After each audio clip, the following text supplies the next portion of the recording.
We're good to go. We've got our quorum and we're ready to begin. So welcome, ladies and gentlemen, and welcome to the September 9th, 2025 meeting of the Milton Conservation Commission. Commission members are appointed by the Select Board to implement the rules and regulations of the State Wetlands Protection Act and the Milton Town Bylaw governing the wetlands. Two issues of formality. One, it's an open meeting, so we invite everyone to speak, ask questions, make comments, but we do ask that you identify yourself and also note that you're being recorded. The second matter of formality is we introduce ourselves. My name is John Kiernan. Let me just read across my screen as I see it. Philip, Philip Driscoll, Conservation Clerk. Hans, Hans Finlingen, Commission Member. Tom, Tom Palmer, Commission Member. Wendy, Good evening. I'm Wendy Garpo, one of the commissioners. and Arthur. Arthur Doyle, Commission Member. Great, thanks all. First on the agenda is a request for a certificate of compliance at 24 Wentworth Farm Road. Jim Burke, do you have that? Yes, I do. Good evening, Commissioners. Jim Burke with the Selberg Sala. I'm here tonight. Mr. Cochran has a conflict, so he asked if I could stand in and give you guys some insight into the 24 Wentworth Farm project completion. The wall chinking and the stormwater expansion, I thought went well. They both went in with two separate contractors and completed the job in pretty short order. Erosion control still up. Grass is coming in, little weedy, but that's what August will do to you. And yeah, we're here tonight to ask for certificate compliance, and I believe the site walk went well, although I did not attend that. If you'd like me to share the as-built, I can. Yeah, if you could do that, just for the benefit of the public. This was a house that was built some years ago. There was some controversy over the compliance with the original septic design. There were some changes made in the field. We issued an enforcement order, and that led to an order of conditions with remedial measures taken. They had two components. One was to support the wall, the retaining wall, which if you could blow that up, Jim, and I'll ask you to point that out. And then the second area was additional runoff because the roof drains were tied into a drainage pipe, but there was an additional unplanned driveway drainage that picked up more water. So we did have a bit of a erosion problem in the backyard.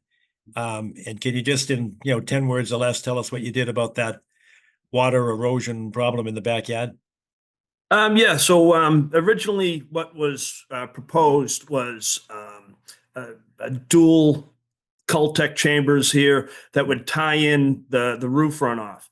As it turns out, the impervious area that was actually constructed expanded the volume capacity of that particular drainage system due to the driveway and the like. So when it rained out, this system here overflowed and created an erosion issue.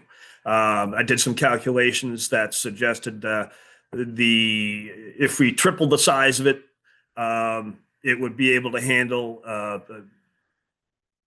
the volume necessary to protect the area from erosion. We also provided a crushed stone level spreader. So the overflow, if you do have like over a 3-inch, 4-inch storm event, it'll spill out over here, fill this stone trench, and then flow in a laminar fashion into the wetlands. In addition to that, there was a request to chink this wall, this boulder retaining wall, a gravity wall. And the contractor that took care of that created some ingenious tools for the tamping. He's a smart guy.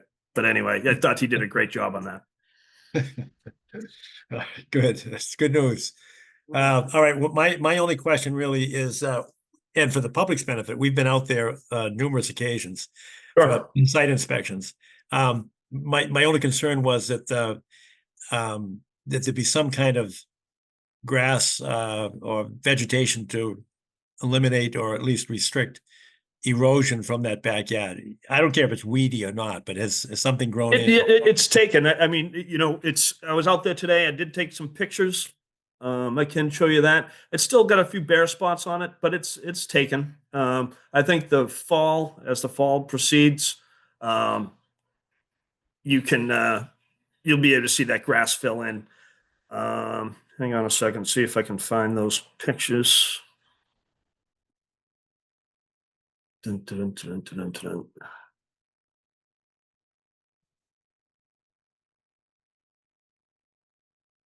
Everything's in the way. No, documents. Oh, I know, downloads. That's right. Let's try this guy.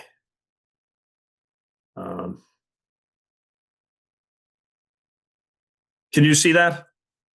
No, we're still on the Okay. the plot plan. Let me try this and share this. Boom. So this There is you the go. stone trench, and you can see that the grass has taken hold a lot better than the first site walk. Okay. And you've submitted a document saying and attesting to the fact that the order of conditions was implemented in substantial compliance with the approved plans, correct? That is correct. Okay, and we've got that in the record. We do. Commission members, any questions for Mr. Burke? No, I just Anything? want to compliment the addition of the level spreader. I think that's going to make a big difference there. I agree. Can I ask about my grandkids if you want? Did anybody plant that grass we're looking at? Excuse me, Tom? Did anybody plant the grass that we're looking at? It was hydro seeded in July. And I think, that was, like I said, I think it'll do a lot better this fall. The heat and the lack of rain in August really kind of allowed the crabgrass to take hold. Yeah. Sure. Yeah, when we were there, it was after that deluge, and this was all dirt. And yet, Yes. look, it's all crabgrass now. And where did all that crabgrass come from? I wonder. It's like magic that it just filled it all in after everything else had washed away, because there was no topsoil really to speak of when we were there. And it was similar at the corridor that's in the common area that leads down toward the basin. That area is a little steep, and that got all eroded. All the loam eroded away too. So I guess that probably has all crabgrass as well. Is my guess. That could be. Well, crabgrass will hold the soil. I mean, it's not ideal, but it's doing it. Mm-hmm. I have a question, Mr. Chairman, if that's okay. Oh, sure, of course. Thanks, John. Jim, did I hear you correctly when you said that the excess drainage and erosion was the result of a miscalculation? I didn't do the original design, so I can't really say how the original design was formulated. I took the as-built plan. I sent my field crew out. They established some additional detail on it.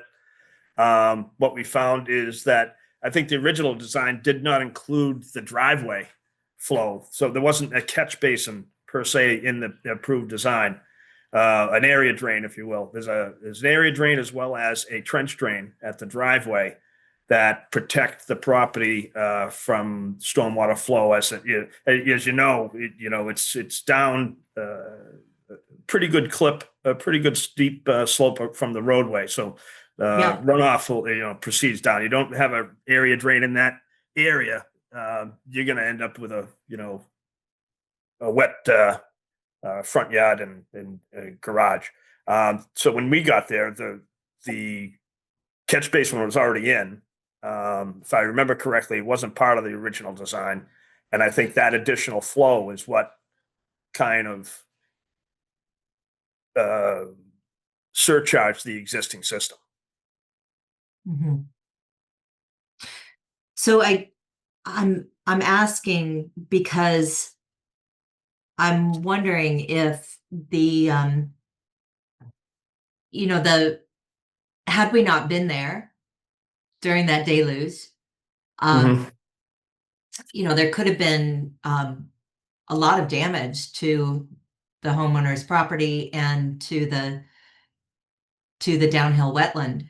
And I'm wondering if this was a one-time miscalculation for that, just for that home, Yeah, I possible think that it, or if it's possible that the same miscalculation could have happened with the other homes that were built at the same time. I can't speak to the other homes, but I can tell you that I always like to put an overflow into my systems because you never know how much rain's going to be directed towards your system.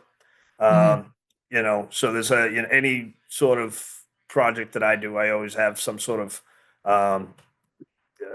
safety valve, if you will, to release water in a safe manner, and I think we've accomplished that For this site. for this site. Yes. Yeah, but I'm wondering if we could take the lessons that we learned from this site and maybe do some proactive homework with adjacent sites and other homes that were built at the same time So to Wendy, hopefully prevent. just to be clear, I don't think when Mr. Burke took over as the engineer, and I don't believe the site was installed in conformance with the original design plan. So I think there were some modifications that were made to the site plans, not only to the property. And this is, I think, somewhat in defense of Mr. Kane, who's the original engineer. I think that the builder didn't do exactly what the plan said was supposed to be done. So I think there were some additional changes that were made that led to that problem. So I don't think this is a failure on the engineering side. I think the original design was acceptable. Mhm. And I don't think that's a systemic issue out there. Well, I'm not pointing fingers to anyone in particular. I think that there's a lot of opportunity for mistakes and oversight to happen. But what I would like to see is if we could learn from this mistake and hopefully prevent it from happening again at other properties that were built at the same time by the same developer. Wendy, I think you know the history, and just by happenstance, Jeff Kane is here. Mhm. And the public should know that this site originated with an enforcement order because the Conservation Commission discovered that the contractor did not conform to the approved plan. That's why we issued the enforcement order. The enforcement order then led to a remediation plan that was captured in a new order of conditions. So what Hans just said is extremely accurate. And Jeff Mhm. Kane is here, and he submitted the plan that to this day, I believe, would have worked, but the contractor deviated from the plan. That was the problem. Mhm. And Jim Burke came in after the fact Mhm. as part of the remediation plan. I'm not. I believe All of these other ones, we've approved those plans, and they weren't all by Jeff Kane. There were several other engineers, I believe, because those lots were sold off and were developed by different people. I worked with Mr. Kane to get this plan pulled together. So Yeah, I was aware. John, I And wasn't his gonna hand say is up if you'd like to have him speak to it. Yeah, I wasn't going to say anything like you mentioned. I'm just here for a different project. But when I hear the word error and mistakes, I just, my ears perked up a little bit. I think you've all said it quite accurately. The design we had never anticipated connection of drainage from that driveway into those roof leader connections. And we did have an overflow that was located at the bottom of the downspouts to alleviate that problem if those Cultex did become surcharged. Those have worked on every project we've ever done, including every other house in the subdivision. There was a separate trench drain in front of the garage that was to discharge it by its own pipe via gravity around the rear of the house too. I don't believe that was ever installed. So yes, it was just a case of the plans not being followed that obviously led to those failure of those Cultex. They were never supposed to take that volume. So, and it was discovered at the time we started doing the as-built. Those are some of the things that were brought up. And I won't get into the history of it, but we felt we couldn't work with the builders, so that's why we did not do any more work with the project. That's where I came in. And that's where you came in, Jim. Do we know if the stormwater plans for the rest of the subdivision were built according to the design that was approved? Yes. Yeah, we issued the certificates of compliance. They've been before us, and we've looked Yeah. at the plans, and there have been representations that they were built in accordance with the plans. This is the first time we encountered a situation where the as-built did not match the approved plans. Right. And This that's is the why only lot that there was an issue with. say again? This is the only lot there was an issue with, so. Thank you. Okay, other butters or member, I can't see everybody. Is there anybody else that has a commissioner that has a question or a comment? Could I make a comment, John? Of course. I came into the project late, and most of the lots have been permitted, but I did see the results of several storms on the wetlands at the north end of the driveway, particularly below this lot and in the rear of this lot. I think the first time I came to the site, it was pretty evident that a lot of material had come down slope and into the wetland. And when it got to the wetland, it sorted itself out by size. You know,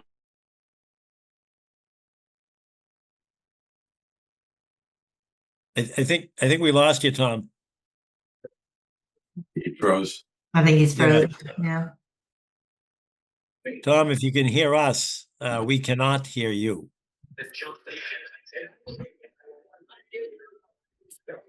Um, all right. Well, Tom may have to log back in. Hopefully his connection will improve. But in the interim, anybody else? Arthur? No, I'm satisfied, and my compliments on the remediation work that was done. Having been there on 3 occasions, this is wonderful to see. Thank you. Good. All right. I'm stalling a little bit to see if we can get Tom back on board. I just emailed him to tell him we lost him. Okay. Thanks, Philip. All right, thanks. I think you can take that screen sharing down so we can see everybody on the screen. Hey, Oh, John, if I may ask you a question. Sure can. You guys are going to have scheduling a site walk anytime soon? I don't think tonight. I'm just Okay. looking at the agenda. I don't think we've got a site walk that we need to do on this. We might, but I don't see it. The only reason I ask is 34 Milton Hill Road is up for October. Same thing, certificate of compliance for those 2 lots on Milton Hill Road. So if you're having a site walk, you're going to add that to it, and you could have taken a look at it. The landscaping looks great right now. Good. And now, are you looking for? And I know I'm getting ahead of myself because it's not on tonight's agenda. But are you looking for a certificate of compliance? Because with the new construction, we may want to wait the 2 growing seasons for 75. Yeah, I think what they'd be looking for is like so you can get occupancy. get a temporary COC. That's Okay. all. It would just, like I said, it was just put it in the back of your head that you guys will need a site walk out there. All right, thanks. Let's get through tonight's agenda and then figure that out, because if we're going out anyway, we could add it. Sure. All right, and Philip, will you be sure to make sure that the Milton Hill Road is on the October agenda? Absolutely. All right, great. Any other comments, abutters, members of the public? Commission members with a recent thought? Seeing none, and since we do have the attestation of compliance from Mr. Burke, is there a motion to issue the certificate of compliance? So moved, Mr. Chairman. Thank you, Mr. Doyle. Any second? I'll second. All right, thank you, Hans. Any discussion among commissioners? Hearing none, Hans, how do you vote? I vote yes. Arthur, how do you vote? Yes. Wendy, how do you vote? Yes. Tom Palmer, I don't see you, but you might, you're there. All right, well, I, John Kiernan, vote yes as well, so you've got your vote in any event, and Tom can comment when he gets back in. Sounds So good. You're good to go, Jim. Thank you very much. All right. Take care, guys. All right, Thank good you, night. Tim. Bye-bye. Second on the agenda is 24 Woodlot Drive. And if I'm correct, that's still part of the Pulte development, so I shall recuse myself as I have from day one on this issue. I'm in a hotel room, so I can't go far. I'll block my ears or something. All right. So Arthur, will you take over and walk through this one? Okay, Mr. Chairman, happy to do so. Do we have anybody representing this particular project? That's us. That's us. the Okay. petition. The floor is yours. Would you introduce yourselves, please? Sure. I'm Vince, and this is my wife, Tamar Patiri. We live at 24 Woodlot. We've been here now for about 5 years. Obviously, we are part of the, we have we're right here by the wetlands, and we came to you guys a few years ago actually, and did some work where we planted some trees. I'm not sure that's necessarily in the document that we shared. Is that on the document we shared with them? Oh, it is in the document. Yeah, Okay, sure. great. Yeah. We could share our. I think maybe it makes sense to just share our screen. Okay, thank you. Of course. I think you all have PDFs of this. I hope you do. I'm not sure if We you have that map in our packets, yes. Okay, super. So this is a design that we're looking at. Yeah, so we came in a few years ago and we added a bunch of arborvitae into the mix here. So thanks for allowing us to do that. We also put in a few white pines and things as well. Since that time, and I think it was really the spring of last year, we started to realize this is going to be another water issue. So so maybe some deja vu, but we had when we first moved in, I think Pulte had built the property kind of to what had been originally approved, with the flow of the water flowing into the wetlands as designed. But what ended up happening was we had some torrential downpours that washed away hydroseed, and they came in several more times in an effort to build the lawn in the back. And what we've kind of wound up with now is it's kind of a little bit. The water doesn't flow off of the property as it should. It actually flows now back towards the house. There's a very gradual decline into the house. And so with water that, we have a lot of water on the back of of the home that flows into the downspout. And so sometimes that gets overwhelmed because the chunk of roof is, and it's hard to tell from this particular picture, but there's a lot of water that comes down a single downspout. So this is one of the main things that we're really trying to address. And when we started to think about, hey, we want to address the water flow because we're getting water into our basement. We wanted to address that. We started to say, well, we'd also are thinking about adding a deck to the property and doing some additional landscaping. And so the request, as well as to plant some additional trees and things like that. So just I'll pause there if anybody has any immediate questions and see if anybody has anything to say. One of the questions that I have is whether or not you have yet engaged a landscape architect to We draw have actually, yes, plans? that the landscape architect drew up this plan for us.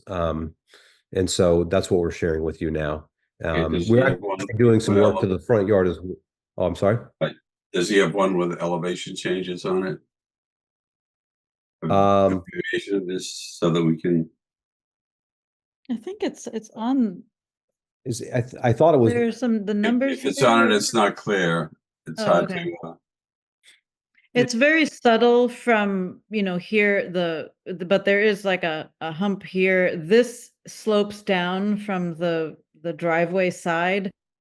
And so currently all of the water comes down the side, and it's not a smooth path to the woods. It comes down and it, like Vince said, just gathers under near our bulkhead and comes into the basement right now. so there's a couple of issues with that. Number one, from my understanding, the original grading is not to spec on the house, right? So the way it was explained by the architect was that there should be a minimum, there should be a 6-inch gap below the flashing down the foundation of the house. And today there's about 2 to 3 inches in different locations across the back. So the goal there is to bring that down to what would be the standard, and then grate back over with maybe a 1 to 2 inch, well, I don't know what the exact rating is, but it's about, it should flow with what was originally designed to happen. I don't know. Tomorrow I think it's gonna. I have another, this one I think has This is the original grading on it. okay, good. It's sort of flipped from the other image, but That's does that the, help? Does that help? Is that the current condition or is that the proposed? This was what was approved originally when Pulte built the home, and this is what was approved, to my understanding, by the Conservation Commission at that time. If you could go back to the other figure quickly, and Arthur, I don't mean to cut you off. no, please, This might actually be helpful. join in, Hans. Can you bring, yeah, okay.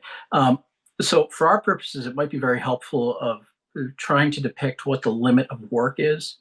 That wetland line that you're showing on the top left of the screen, the Milton bylaw has a 25-foot no disturb. Right. Want to make sure you're staying away from that. Yeah, this is the 100-foot line. Yeah, that's the 100-foot. 25 is. It would be a 25-foot buffer off that line over there that we ask people to not do anything within that area. Right. Based on the plan, it looks like you're doing that. And then also we would need to understand what your actual limit of disturbance is going to be. So how much of the area is going to be dug up, and where the activity is going to be limited to. So right now, and it may be a little bit challenging to see, but if we look back at this original oh, sorry, you can't see that. Okay, sorry, we're going to share. I thought they could see that. This is when I said this is the original. This is the original document that was approved, and the red line depicts right now where the grass is versus like where the woodland. So there's no work to be done beyond this red line. This is the work that's going to be done is all within the home and the line that's there now. So if you see there's that dashed blue line where the corner of the red line, I think where it says proposed tree or prop tree, that little corner right there. Yeah. No, Yes. the next line over to the right. This The one. next dot, that's the 25-foot no disturb. Right. That's the limit. So it appears to be within, right. We weren't planning to do anything in that beyond here, obviously, or not obviously, but everything would be happening here. Okay. Within the originally marked. I think the other thing that we might ask for because of the grade, or what you hope the grade to be is, I believe it's supposed to be grading down towards the wetland, but it looks to kind of go the other way. But whether or not you need some sort of erosion control at that limit of work, so that any exposed soils, if you do have a rain event during construction, that it doesn't get washed away. And so that's something we would look to have depicted on the plan. And that's, I know you mentioned when I read your paperwork that you had a landscape architect, but going back to the other map, I was looking for some evidence of what Hans just mentioned, and it looked like that plan had both what you're proposing for landscaping and what you're proposing for additional construction of the deck combined. Is that correct? Yes. Yes. Okay, thank you. Yeah, this basically shows everything that we wouldn't want to do in this particular area. Everything that's kind of light gray, and maybe that we said this, I can't remember if we said this specifically, but everything that's in light gray are things that are there. And then we've talked about, you know, the boulders and some of the other landscaping features here being additions. Yeah, my suggestion would be to run the erosion control on the downstream side of the work, so that the downslope side of the work, and just basically follow that red line. I mean, that's an easy, Sure. so you don't have to do anything overly complicated, something like a straw wattle or something like that gets staked down. So those are standard erosion controls. It's nothing unique or special. And that would be there permanently, or, I mean, now? No, just during construction. Oh, yeah, okay. And the contractor and the landscape architect should both be very familiar with those practices. I think those were still in place when you came out last time, actually, the ones from Pulte, because it was still going through the compliance. And we took them, or I think, yeah, they came and took them out. Mm-hmm. Yeah. Yeah. So what else do you need from us, or other questions, or? Well, we have, let me see if there are any comments from any other commissioners. Wendy? No other comments. Thank you. Okay. Is Tom back with us? He should be. Hold on. Thank you, Phil.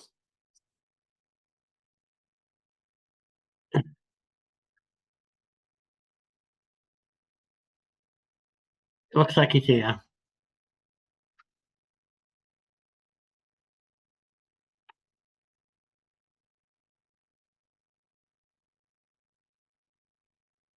Tom, if you are here, you are on mute. There you go. Yeah, welcome back, Tom. Can you hear me now? Yes. Yeah, thank you. Don't know what happened. Were you able to follow this discussion in part? No, I wasn't. I'm just fresh to it now. Okay. Would you like us to? It's just a nutshell for Tom, if you would, please. Sure. So the goals of this project, you know, I think they are included in our statement, but really it's to manage water that is now pooling up and getting too close to the house. And so basically getting into the house, right? But also pooling towards the house, and then allowing, you know, regrading that to match the original grading goals of the originally approved documents and yard, so that the water sheds properly off of the lawn. So that's the key. That's the number one goal. And then we've also looked at adding additional trees to the backyard, as well as a deck, and expanding. There's an existing deck. Right. Yeah, there is an existing deck there. Thank you. I did look at the submission in the package, and I do understand the project, I think. It's within the jurisdictional area of 100 foot. It is outside the buffer zone, Tom, and this is a request for a determination of applicability. Yes. Thank you. Thank you. So my takeaway, I think our takeaways right now are to go back to our landscape architect, get a document maybe the same document really, but adding the erosion control line on here and how we would manage that. Is that correct? And then we would bring that back to you. I think that would be a great next step, and it would be good to have the architect's seal, a stamp Okay. on the documents that are submitted. Sure. Arthur, do we need a site visit for this? I mean, do you think that's necessary? I think this is pretty straightforward, and many of us have been to the site before. I'm very, very familiar with it. I think some others of the members of the commission are. So unless a commission member strongly feels that we need to go on site, I'm comfortable with the proposal that's submitted. So I'm wondering if we can, I don't know how long you think it'll take to get those changes made, but I mean, would it be, I don't know if you're trying to get the work done quickly, but no, we have a pretty good, we're working with the architect regularly. I think that we could get those things turned around very, very rapidly. So you're suggesting that possibly an approval pending submission of the updated landscape plan? That's kind of where I was going. I mean, I'm comfortable with that. Would you like to make that as a motion? Sure. I'll make that motion to as a negative determination pending the submission of the updated plan. Thank you, Hans. Is there a second to Hans's motion? I'll second that. Thank you, Tom. Any other discussion? Any comments from members of the public? Hearing or seeing none, we'll do a roll call vote. Hans, how do you vote? I vote for a negative determination. Wendy? I also vote in favor of negative determination. Tom? I vote yes. And I also vote with a negative determination. Thank you. So it's unanimous. Congratulations. And please just submit to Phil, if you would, the updated landscape plan, and you should be all set to go. Great. So that would be the two separate plans, or just the stamped version of what we submitted? Oh, we want to put the erosion control barriers on it. Okay. And stamp it. Can I just share one thing? Because I don't know what the stamp should look like. Is it? He will know. It's a circular stamp. It's a circular stamp, right? It's not just, we had cropped out some of the plan because there was more than, needed for No, it would be on the bottom circular corner. Yeah. Okay. It just adds his name and so on down the line. So we'll add the erosion control and a stamp to that PDF, that image we were working with. Yeah. That would be wonderful. Thank you. Excellent. Thank you all. Thank you very much. We appreciate it. Great evening. You too. Bye-bye.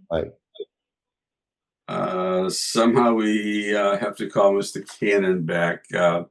Magically, he appeared. Oh, he's here. Yay.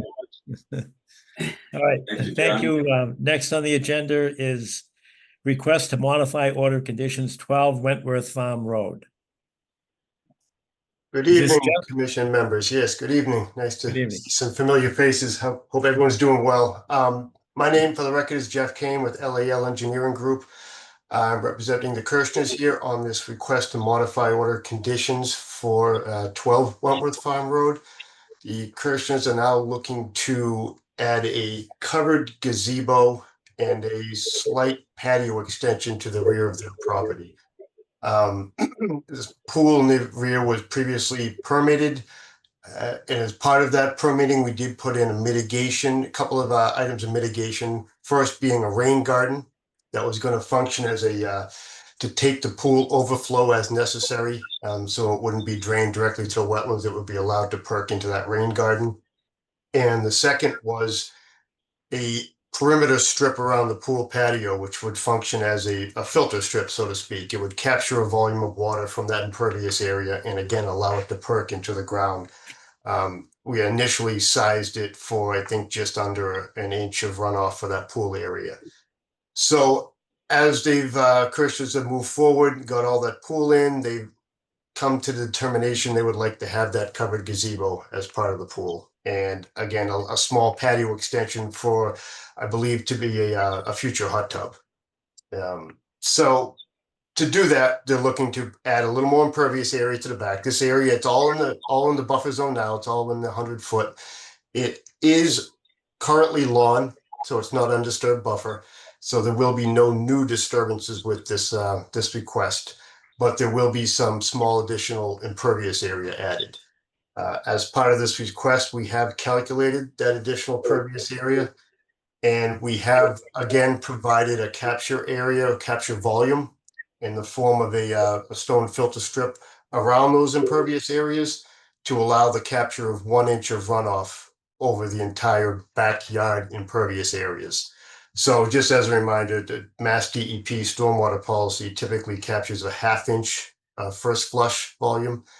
So we have allowed for 1 inch of capture of runoff in the back. The rain garden is going to be moved a little further to the south, closer to the tree line. It will remain the same size and the same function. And the new addition of impervious area would still be well below the maximum allowed impervious area on the lot. And as another reminder, the initial drainage calcs for the entire subdivision was based on maximum impervious of each of these lots being used. So we'll still be well within the parameters of the initial stormwater design under the limit of lot coverage, and we would still provide 1 inch of runoff capture. Mr. Chairman, a question for Jeff. Sure. We all have the plan. It looks good, Jeff. Is it possible for you to screen share it so that we have any questions or want to discuss something we can with you on the screen? Can you see that there? There we go. There it is. So this is the proposed design here. I can go up to the initial if you want, but so this represents current surveys, the screened areas, current survey of what's out there today. We're proposing the gazebo to the upper left here, 14 by 20 covered gazebo. And you can see that little shaded area around it. That would be the grass, the stone filter strip. And that would tie into the existing strip that exists now around the pool. And over to the right side here, this is the extension of the patio. The existing patio stops right there. So this area here would be new patio and just a small extension of the garden they have here as well. And if you look to this area of the plan, we've done the runoff capture where we're taking 1 inch of runoff over the new pergola area, walkway area associated with the pergola, the 64-foot patio extension. And we're coming up with a volume of what we'd get for runoff, 35 cubic feet. And this is the calculation of the trench we're providing. We're showing that we're providing 36 cubic feet of capture. So that would be greater than the 1 inch of runoff for this entire area here. The roof is already into Cultec chambers with sufficient overflows at the downspouts. Jeff, will you have patio underneath the gazebo as well? Yes, the whole area here is considered impervious. So the gazebo, even though we've calculated the roof, obviously underneath is going to be impervious. The 64 square feet that you see up here, it says walkway. That's that connecting area between the gazebo and the existing patio. And then the 80 square feet of walkway is this area here. And the 64 square feet is the additional patio here. Will the patio blocks or material be set in such a way that there's any drainage between them, or will it be? It's going to match the existing, and we never did that to begin with. We always just I assumed brushed concrete, even though knowing they're probably going to come up with something better. So no, there will be no impervious drainage between the pavers. But again, all that runoff will be captured in that adjacent stone filter strip. Yep. So that's where that runoff will happen. I'm sorry, that's where the infiltration will occur. Thank you very much. Of course. Thank you, Arthur.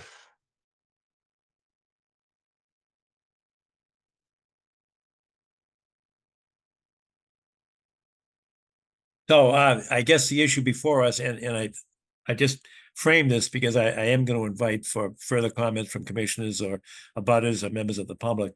But the modification, we should make 2 votes. One, it would be a minor revision.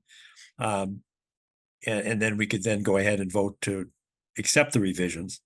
Or if it's a major or substantial revision, then it would require filing of a new notice of intent. So one of the issues that we should be thinking about is this a minor revision to the original order of conditions?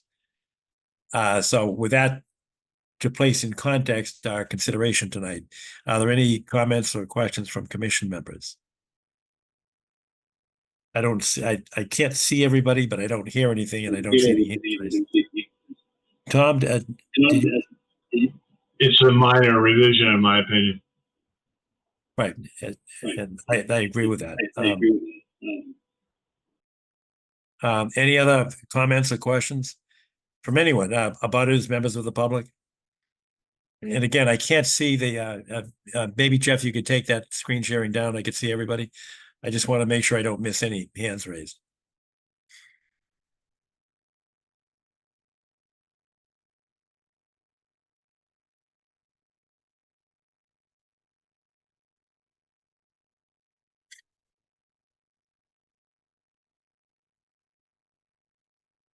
I'm glad to see you're as proficient as I am at handling the screen sharing. I feel better, Jeff. Thank you. A little buttons, and then you start panicking. Where is it? All right, thank you. So I don't see any signs. So I would invite and request a motion that this, in fact, would be a minor revision to the original order of conditions. Is there such a motion? I'll make that motion. All right, thanks, Hans. Is there a second? Second. I'm sorry, Arthur, did you say yes? Yes. All right, there's a second by Arthur. Is there a discussion among the Conservation Commission members? Hearing none, seeing none, we'll put it to a vote. We go through this individually. Hans, how do you vote? Yes. Tom, how do you vote? Yes. Arthur? Yes. Wendy? Yes. And I, John Kieran, vote yes as well.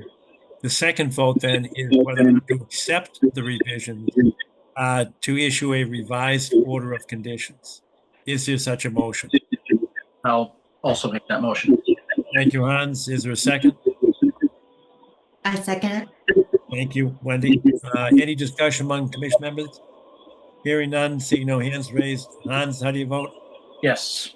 Tom Palmer, how do you vote? Yes. Arthur? Yes. Wendy? Yes. And I, John Kieran, vote yes as well. So that's unanimous. You've got your revised order of conditions, Jeff. Great. Thank you all. Thank you very much for your presentation. Nice to see you all. Nice to see you doing well. So take care. Thanks, Jeff. Thank you, Jeff. Okay, next on the agenda is number 4. This is the bicycle wayfinding signage in the Ponset River Trail at Punkapog. This is discussion. And who do we have to present? Jesse, yes? I'm Town Councilor Jesse Gordon from Randolph. And Perfect. you want me to dive into the presentation, or what would you like? Yes, absolutely. Yes, please. Okay.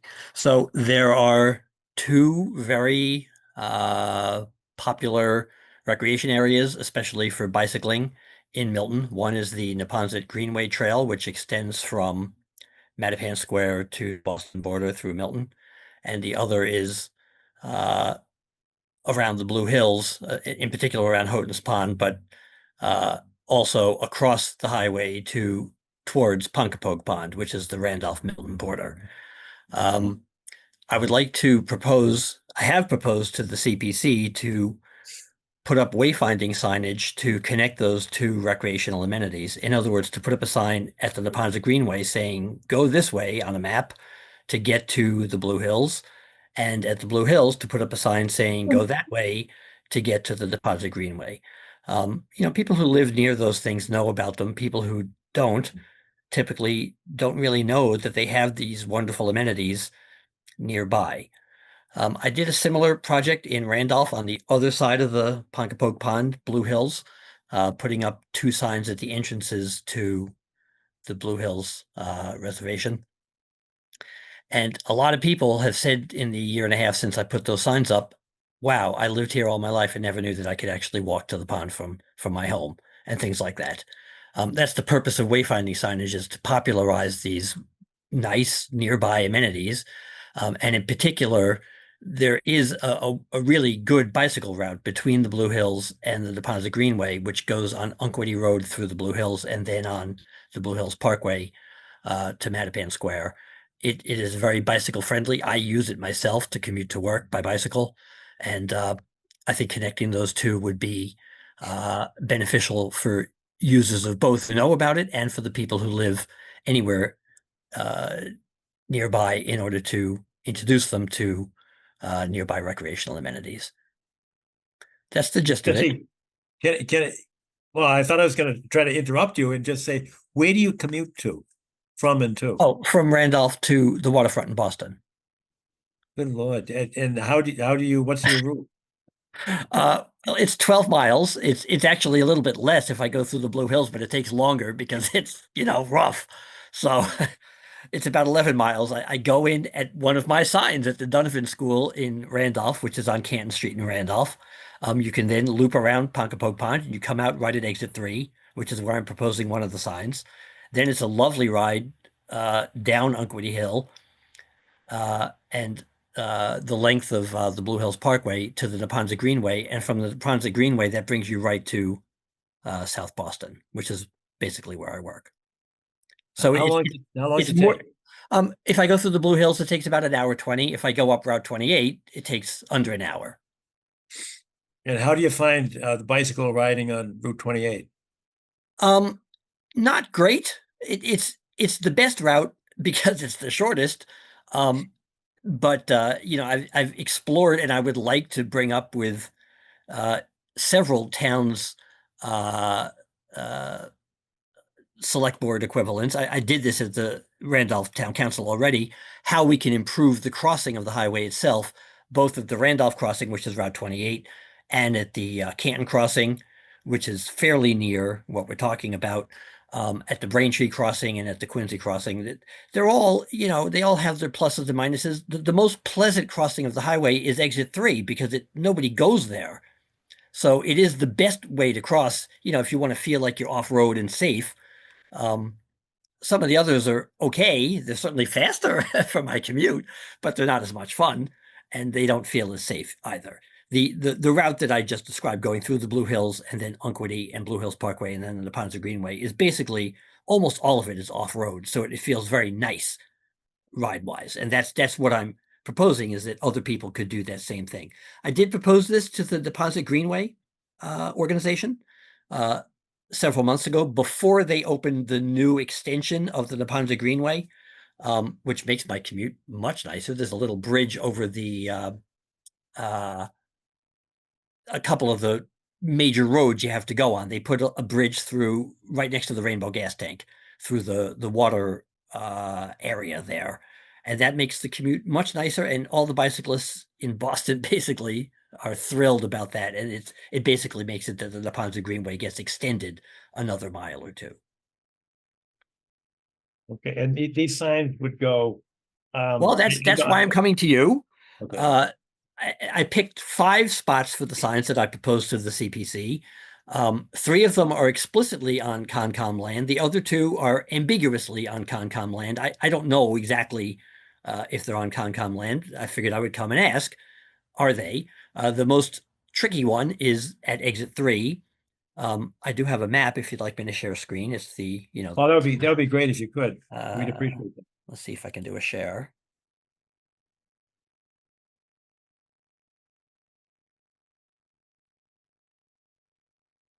Can you see my Mass Interactive property map? There it is. Yes, we can. So this is exit 3 right here. This is the Randolph Milton border right here. If you look at the properties, this gigantic property here is, they call it 11 Unquity Road. It basically means all of the Milton Blue Hills. This gigantic property here is the Randolph Blue Hills, which they call whatever they call it, the MDC, whatever. This little bit here, which is where I'm proposing the sign, doesn't have a property link. Now, whether it's, federally owned or whatever, I don't know. That's why I'm asking you. I'm proposing that the sign go right there, which is not on the DCR land. Now, when I did this same project on the south side of the Blue Hills, I can show you that spot too. I intentionally did it not on DCR property because I didn't want to have to get their authorization to do it. I did ask them in advance, would you like to do it at the Donovan School? And they, said, yeah, we got to go through a process, which could take God knows how many years. So I did it on the school property instead, where I went to the Randolph School Committee to ask them, could I put a sign on the property? And they said, of course. That property is right here. This is the Blue Hills property. The line between Randolph and the Blue Hills is, this happens to be a school here. It's called the Donovan Elementary School. So I put the sign right on the Randolph side of the line. So it's technically on Randolph school property, not on MDC property. It looks like an MDC sign, of course, and I intentionally made it to look like a DCR sign. I mean, not MDC anymore. And I did the same thing over here on Route 28. This is a stretch of, on High Street, parallel to Route 28. This is a little stretch of the Blue Hills that touches High Street. This here is a baseball field that Randolph has rented for many years. It's still DCR property, but the parking lot is Randolph town property. I put the sign right there in the parking lot, which is not DCR property. And again, it abuts the DCR property. It looks like a DCR sign. And that one is a little pathway between two baseball fields. And, people who lived on the street nearby knew about it, but nobody else did. And a lot of people said, wow, that's great. I never would have guessed that I could go in to the Blue Hills through that entrance. Now there's a nice sign there that shows it. Nice. So that's the idea is, don't do it through DCR. I did propose this with DCR at this property because they're doing a major rehab project of everything in what they call the Ponkapog section. Their primary purpose was to improve this road to get to there's a YMCA camp here. That was the reason to improve it and to work with the AMC huts that are over here and to fix up this entrance over here, which is on Randolph Road in Canton. Those were their three major purposes. I attended their several meetings and said, well, why don't you put some better amenities there, such as increasing the parking? Right now, if you go there, in other words, if you cross over exit 3, you can park there. It feels like it's illegal, but it's actually perfectly legal to park maybe 5 or 6 cars there before the parking lot is full. And then there's a big gate right on the Randolph border that says, not open to the public, so that they can open it when parents are bringing their kids to the YMCA camp on the first day of camp or something like that. They're going to rehab this whole thing at my suggestion to put in a couple of picnic tables, a much bigger parking area, which was the Friends of the Blue Hills idea. They are very interested in getting much more parking at all of the Blue Hills entrances. And this one is an obvious one because you could put, dozens of cars there instead of 6. And the DCR did agree to that, as well as a picnic table and a little bathroom thingy, a bathroom stall thingy. That would also make it that the road here, which is quite rough, would make my commute a little bit easier too if they fixed up this road a bit. And they have big plans for that. Who knows when that'll get done? Probably it'll be years before that gets done. And I'm proposing that we put up the sign, as soon as possible so that it would anticipate their work and, not show anything different because of their work, except that it would show that, there's a parking area here. There's a picnic area here on the map. And yes, you can get on this same trail. It just would be improved if they had to do their project. That's this sign over here. The other ambiguous one is right on the Milton-Boston border. The Neponset Greenway, if you've ever gone on it, goes over a little bridge right at the border. And it's next to 88 Wharf Street, which is one of the last buildings in Milton. Across the Neponset Greenway from the 88 Wharf Street is a little pocket park, I would call it, from the storage place, which is not that easy to get to by car from 88 War Street, but when you're on foot crossing the Greenway, they abut each other. I assume that the storage place owns the pocket park, but it's a pocket park on a river. I thought maybe the Concom had something to do with that too. And if I can find that spot, I will. Are you familiar with what I'm referring to there? Yeah. I know Generally, the area pretty well. The bridge is there. Jesse, you're probably familiar with the bridge and the graffiti on it, etc. Yes, yes, it's like a boardwalk bridge. Let's see, that must be the Milton stop. There used to be an old coal storage area that bridge brought coal into. Right. Baker Lowell Mills. Right. vicinity. They don't show the actual Neponset Greenway bridge, but it runs parallel to the trolley tracks. Mhm. And this is the pocket park is like right there somewhere. I have a picture of it in my presentation. You can see it when you're crossing that bridge. The other three So properties. you want to put the sign on the upside of the railroad track? Right Yes, there in on that the pocket Milton park? side of the railroad track, in the pocket park, if the Concom owns it, or my Oh, other whether or not suggestion the Concom owns it, John, it's going to be jurisdictional anyhow. Yes. If that was directed to me, yes, you are correct. I don't know what that means, jurisdictional, Mr. Doyle. It means that it falls within the jurisdiction of the Milton Conservation Commission. I see. I see.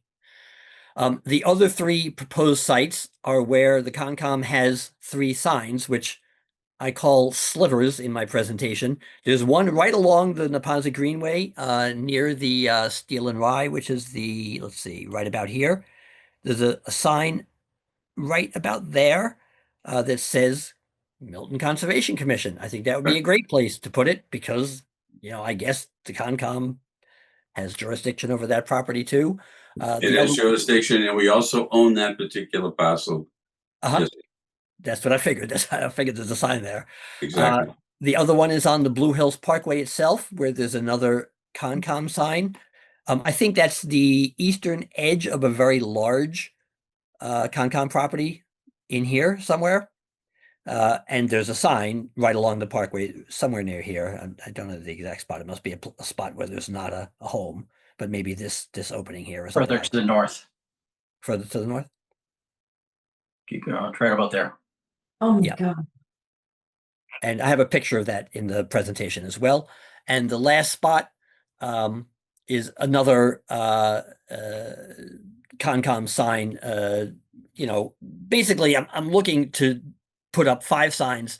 At your suggestion, I suggested to the CPC 5 signs. And just FYI, when I did the same thing in Randolph, I made a suggestion of 5 or 6 signs. And what they ended up awarding me from the CPC, they said, we don't care which ones you put up. Go pick the 5 that you think will work best. And I've put up 4 of those. I have the funding reserved for a 5th one once we work things out with an Avon conservation area. But they concluded, and I'm going to suggest to the Milton CPC that they conclude the same thing. Okay, fine. Put them up wherever the Concom thinks is best, or wherever we mutually conclude is best, which is what Randolph CPC concluded as well. So that's my presentation. If you want me to show the pictures, I got that on my website. Shall I bring that up, Mr. Chair? Sure. Yes. Yes, that'd be great.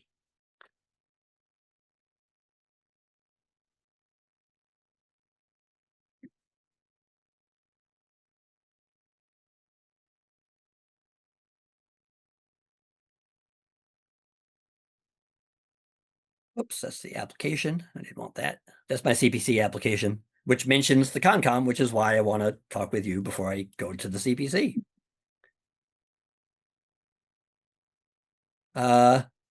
This is the idea for the basic sign. This is the trail in question. It's off-road, means solid red, and the dashed red means on-road. This is actually a very nice bicycle-friendly road. It has a very wide shoulder along the Blue Hills Parkway, and it has trailheads once you get into Unquity Road. on the south of Blue Hills Parkway. This is all off-road in Randolph. This is where my signs are now, is right there and right there. I've proposed to Canton to put a sign right there at the golf course entrance. This is the proposed sign that I'm talking about here at exit 3. This is the other proposed one. I'll show a picture of that. That's, I think, Concom land at Houghton's Pond, and I'll show a proposed spot for that. And then the other one is up here at the Boston border. So I would say, if you don't mind, at the exit 3 location, you might want to check the Mass DOT right away GIS. So Okay. keeping it out of their jurisdiction, because it is pretty close to the exit, and that would probably be a difficult obstacle to overcome. Right. Sure. I have found that Mass DOT is more amenable to these sorts of things than DCR is, but you know, I mean, they're both state agencies, so you know. Yeah. That's the Can you basic show us map. a picture of your sign? I'm looking at the Randolph sign, which is the last page of your. Yes, that's right. So this is the that sign I one. actually have up, and this here red dashed means off-road. So this is sign location 1. This is sign location 2 at the Donovan School, and this is the proposed route to encourage people to walk from this neighborhood, which is a densely populated neighborhood, and about a mile walk across the what we call the horse bridge. That's that bridge that you see when you're driving up Route 24, the last thing before the end. That's a pedestrian-only bridge, or bicycle, or horses. And then you get right to the Ponkapog Pond from there, which is a swimmable beach at the AMC huts, they're called. This entrance here is routinely used by the Randolph recreational groups to start a hike with the kids at the school and hike on the same route. DCR was not interested in blazing this trail, in other words, putting up signs showing it, because in their view, they would only like to see what they call circular routes. So they won't blaze a trail. They won't put signs up on the trees unless it makes a loop. So they declined to allow me to blaze the actual trail. So I put a sign at the entrance, and people are on their own to find their way once they're into the woods. Here's what it looks like in place. This is the Donovan School parking lot. So this is the Randolph border, is those stones there. And beyond those stones is DCR property. So I put it just on the Randolph side of the Donovan School parking lot. This little ramp here, there's actually 3 or 4 entrances to get out of the parking lot. This is the one that the horse farms use. You know, there's 2 horse farms in Randolph, fairly near here, and 1 in Canton. They all come to this parking lot on the weekends with the horses in their horse carriers, and people rent the horses and go up this hill to get in. So I put the sign there so that the horse riders would know what to do too. That's where the horses go through. And is that the same sign? No, go to number 3 or This- 1. Is yes. that sign we're looking at? Is that Yes. also sign number 2? Yes, they're the same sign. Yes. So this Okay. this is the same sign in place this is the baseball field that I referred to. This is the little parking lot that the town owns. The town rents the baseball field, but actually we haven't used it since the pandemic, and the horse farm next door lets their horses graze there. That right there is the sort of half hidden way to get into the Blue Hills. There's a gap there between, this is the old concession stand and this is the old baseball field fence. You can walk through there and you can continue right into the Blue Hills, which is those trees in the background. And that's the part that people didn't know about until the sign went up, is that yes, you can actually walk in there. It's a pleasant walk. It just looks like it's wouldn't be a pleasant walk, but it's a very easy way to get in. Wonderful. And that's what I'm encouraging, is that people learn, oh yes, I can go into Blue Hills here. There's yet another one coming just down the hill from here, which is called Smith Trail in the Blue Hills talk. There's a redevelopment going on at the Randolph, at the old Lantanas, if you're familiar with that old hall. They're rehabbing that area, and they agreed to put up another sign just like this one at the Smith Trail entrance when they finish their construction. Oh, and the Friends of the Blue Hills adored that idea because it's potentially a very large parking lot that, Blue Hills users could use because it's the old Lantana parking lot, basically. This is what the DTR is planning at the Ponkapog Pond area. They call it the Fisherman's Cove improvements. That entrance on Randolph Road in Canton is called Fisherman's Cove. They're doing some improvements there. I persuaded them to put up wayfinding signs all the way to the Route 24 edge instead of, stopping at the circumferential loop. They're very into their circumferential trails. So I said, well, why don't you put up some signs over here? And they said, okay, fine. So that'll end up being blazed when they finally do it. That could take years, of course. This is that new bridge. It's now open to the public. It opened on July 4th, and it was a day that warmed my heart as a bicyclist because I went by and my jaw dropped and I said, oh, it's open the day after July 4th. And I rode across them for the first time. And I've seen so many tracks riding across this bridge. This morning it was a little bit misty. And I saw it. I got there at, I don't know, 7:30 or something. And there were dozens of bicycle tracks there before me at 7:30 in the morning and a couple of footprints of people walking it too. It's a very heavily used trail. And this is the greatest addition to the Boston bicycling scene in decades, as far as I'm concerned. Is that right by the gas tank? Yes, right. It actually puts you within spitting distance of the gas tank, and if you walk or bike there, you'll see the mysterious sign that says "Extreme Housekeeping," which I've been wondering about since the first day I went there. So I think that's the Mass Electric put up that sign or something. I haven't quite figured out what it means, but I really want to hang it in my kitchen. Good. This is my other proposed area, which I have proposed to the MBTA. This is the Neponset Trail in Milton. Above here, behind this barbed wire fence, is the Milton Trolley.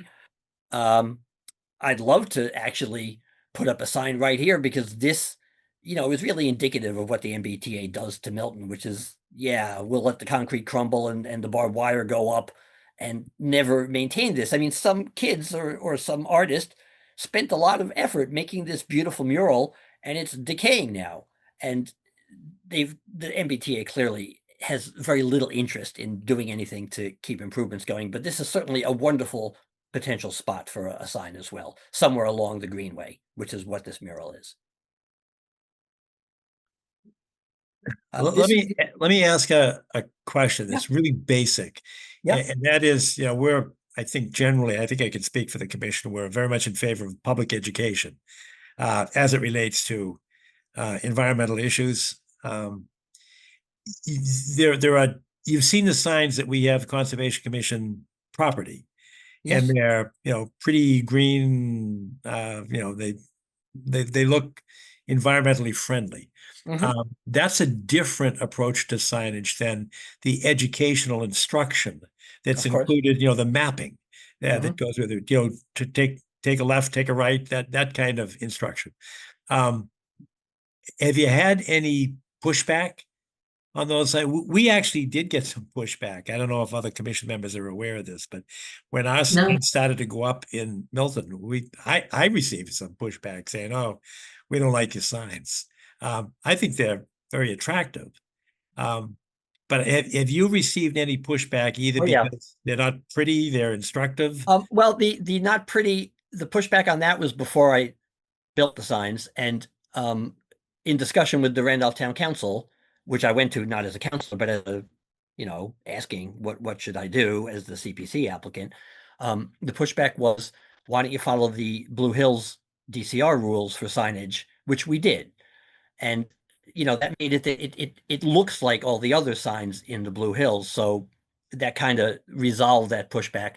The other pushback was I wanted to put a QR code on it, and I couldn't get the town to put it up properly. So I did it through the Randolph Greenway thing, and people really were bothered by that. They said it's got to go directly to the town. So I've committed to making a sticker to put over it so it goes directly to the town's description of the trail. The other pushback I got was, if you know that Randolph and Braintree share a reservoir, and I had two signs up at either end of the reservoir, which is a lovely 5-mile, very woodsy loop. when the I don't even know what agency it is, but whatever agency is doing the construction, they wanted nothing to do with signs or anything that encouraged people to go anywhere near the reservoir. So they took them down, as well as taking down the 2 lovely adult gym sites that we had along the reservoir and closing off everything. So those are all in storage until the construction of the new water treatment plant is done. And I guess they'll come back then. So that was sort of pushed back. And, they said, you didn't quite have permission to put this close to the reservoir. We didn't have permission for the adult gyms either, but we put them there anyway because it's Randolph property. So, so that was the big pushback, was from the agencies in charge of the reservoir. That's good. But in terms of pushback on informational signs, I am calling this to the CPC just wayfinding signage. Yes, when I did it in Randolph, people said, "Well, why don't you do informational signage too?" And I said, "Well, that's fine, but that's not my shtick. I want to make it that people can use it. And once they get in there, if you guys want to put up more signs, so be it." And no one ever did, but people did say in both directions on that. Yes, you should put up more informational signs, and no, you shouldn't put up more signs because it makes the woods look cluttered with signs. So I've heard pushback both ways on that. Good. And thank you. That was very thoughtful and very nice presentation. So we thank you for that.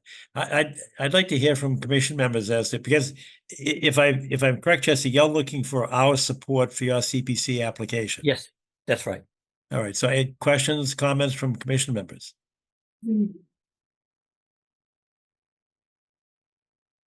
Wendy, you must have some thoughts, because I know you're a fan of public education. Yes, I am. And I'm also a big fan of public access to our recreational lands. And as somebody who has lived in Milton for 18 years, I it seems like every other week I'm surprised to find new ways to get to some of these very special places that we have. And more often than not, it's kind of by dumb luck or somebody showing me the way. And I'm very grateful for the work that you're doing to try to, let the public know about how we all can access these treasured places. So. I had a moment of thinking exactly that over the summer when I went across the Route 38 overpass over the highway, and there was a sign up on a hot summer day saying parking lot full, you can't come in, off of 138 into the Houghton Pond area. Now, if you know what's across the highway from there, there's a huge golf course and the Neponset River Association parking lot where people can park and walk around Ponkapog Pond. Yeah. I thought it would, the moment that I saw that, I said, that sign shouldn't say no parking, go away. It should say no parking, go 1 mile south. And there's plenty of parking, but nobody knows. And DCR doesn't encourage that. And a sign there would be great too. That's not Milton, that's Canton. But and I do intend to propose that to Canton. But boy, that sign flashing, don't come in to the Blue Hills, really, it spoke to exactly what you were talking about, that education about where can you go, especially on a hot summer day, I think would be really great. Yeah. Yeah. And I think it's really important that these signs let people know that this is encouraged and they're not trespassing. Right. I hate feeling like I'm walking somewhere where I shouldn't be walking. Right. So it's great to have as much confirmation as we can. And Right. and it's also, we see it all the time where so many of these public access points are encroached upon so that they don't look like they're public access, and Right. that people feel like they are trespassing when that's not the case. Right. So signs like this really reinforce that continued public access. Right. I agree. Thank you. Hans, any thoughts or questions? You talking to me, John? Yes. No, No, I think this is a great proposal, and I think that's I'm 100% in favor of it. Good. Okay. Arthur? Fully supportive.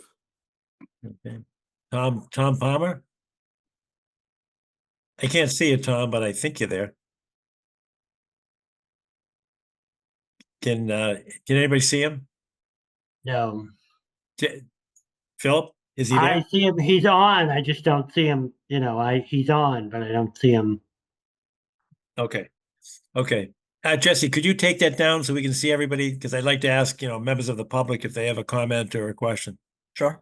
And I don't see any. So I think we can move to a vote because the proposal would be to support this CPC application. How much money are you looking for anyway? I see it here, but just so that, It's we about know. $2,000 a sign installed, printed, installed, and I pay for the artwork. That's the deal I made with the Randolph CPC, and I'm offering the same thing to the Milton CPC. I pay the artist directly so that we don't have to have someone else paid, and then I use the Randolph sign maker, and it costs about $2,000 per sign. So I'm asking Okay. for 9,500 total, and I pay for the artist. Understood. Just so you know that we're actually kind of sticklers on putting anything into the ground within our jurisdiction, and we have put our signs up, so we file an application before ourselves. Yeah, you can probably tell which way the vote's going to go, but we do file applications so that we can put the stakes in the ground to support our signs. So Right. if you get the funding, you'd have to come back before us, but I think you probably Sure. know you know the result of that because it Right. looks like you get pretty strong support here. Right. So is there a motion to support the CPC application for the bicycle wayfinding signage? I'm looking at you, Wendy. Well, I very much would like to be the one to make that motion, but It's on the CPC. right. I think it'd be more No, I appropriate. wasn't even thinking of that. Right. I'll make that motion. Okay, thanks. I'll second it, Mr. Chairman. Yeah, very good, thank you. Sorry, Wendy. Don't worry. Put you in an awkward spot there.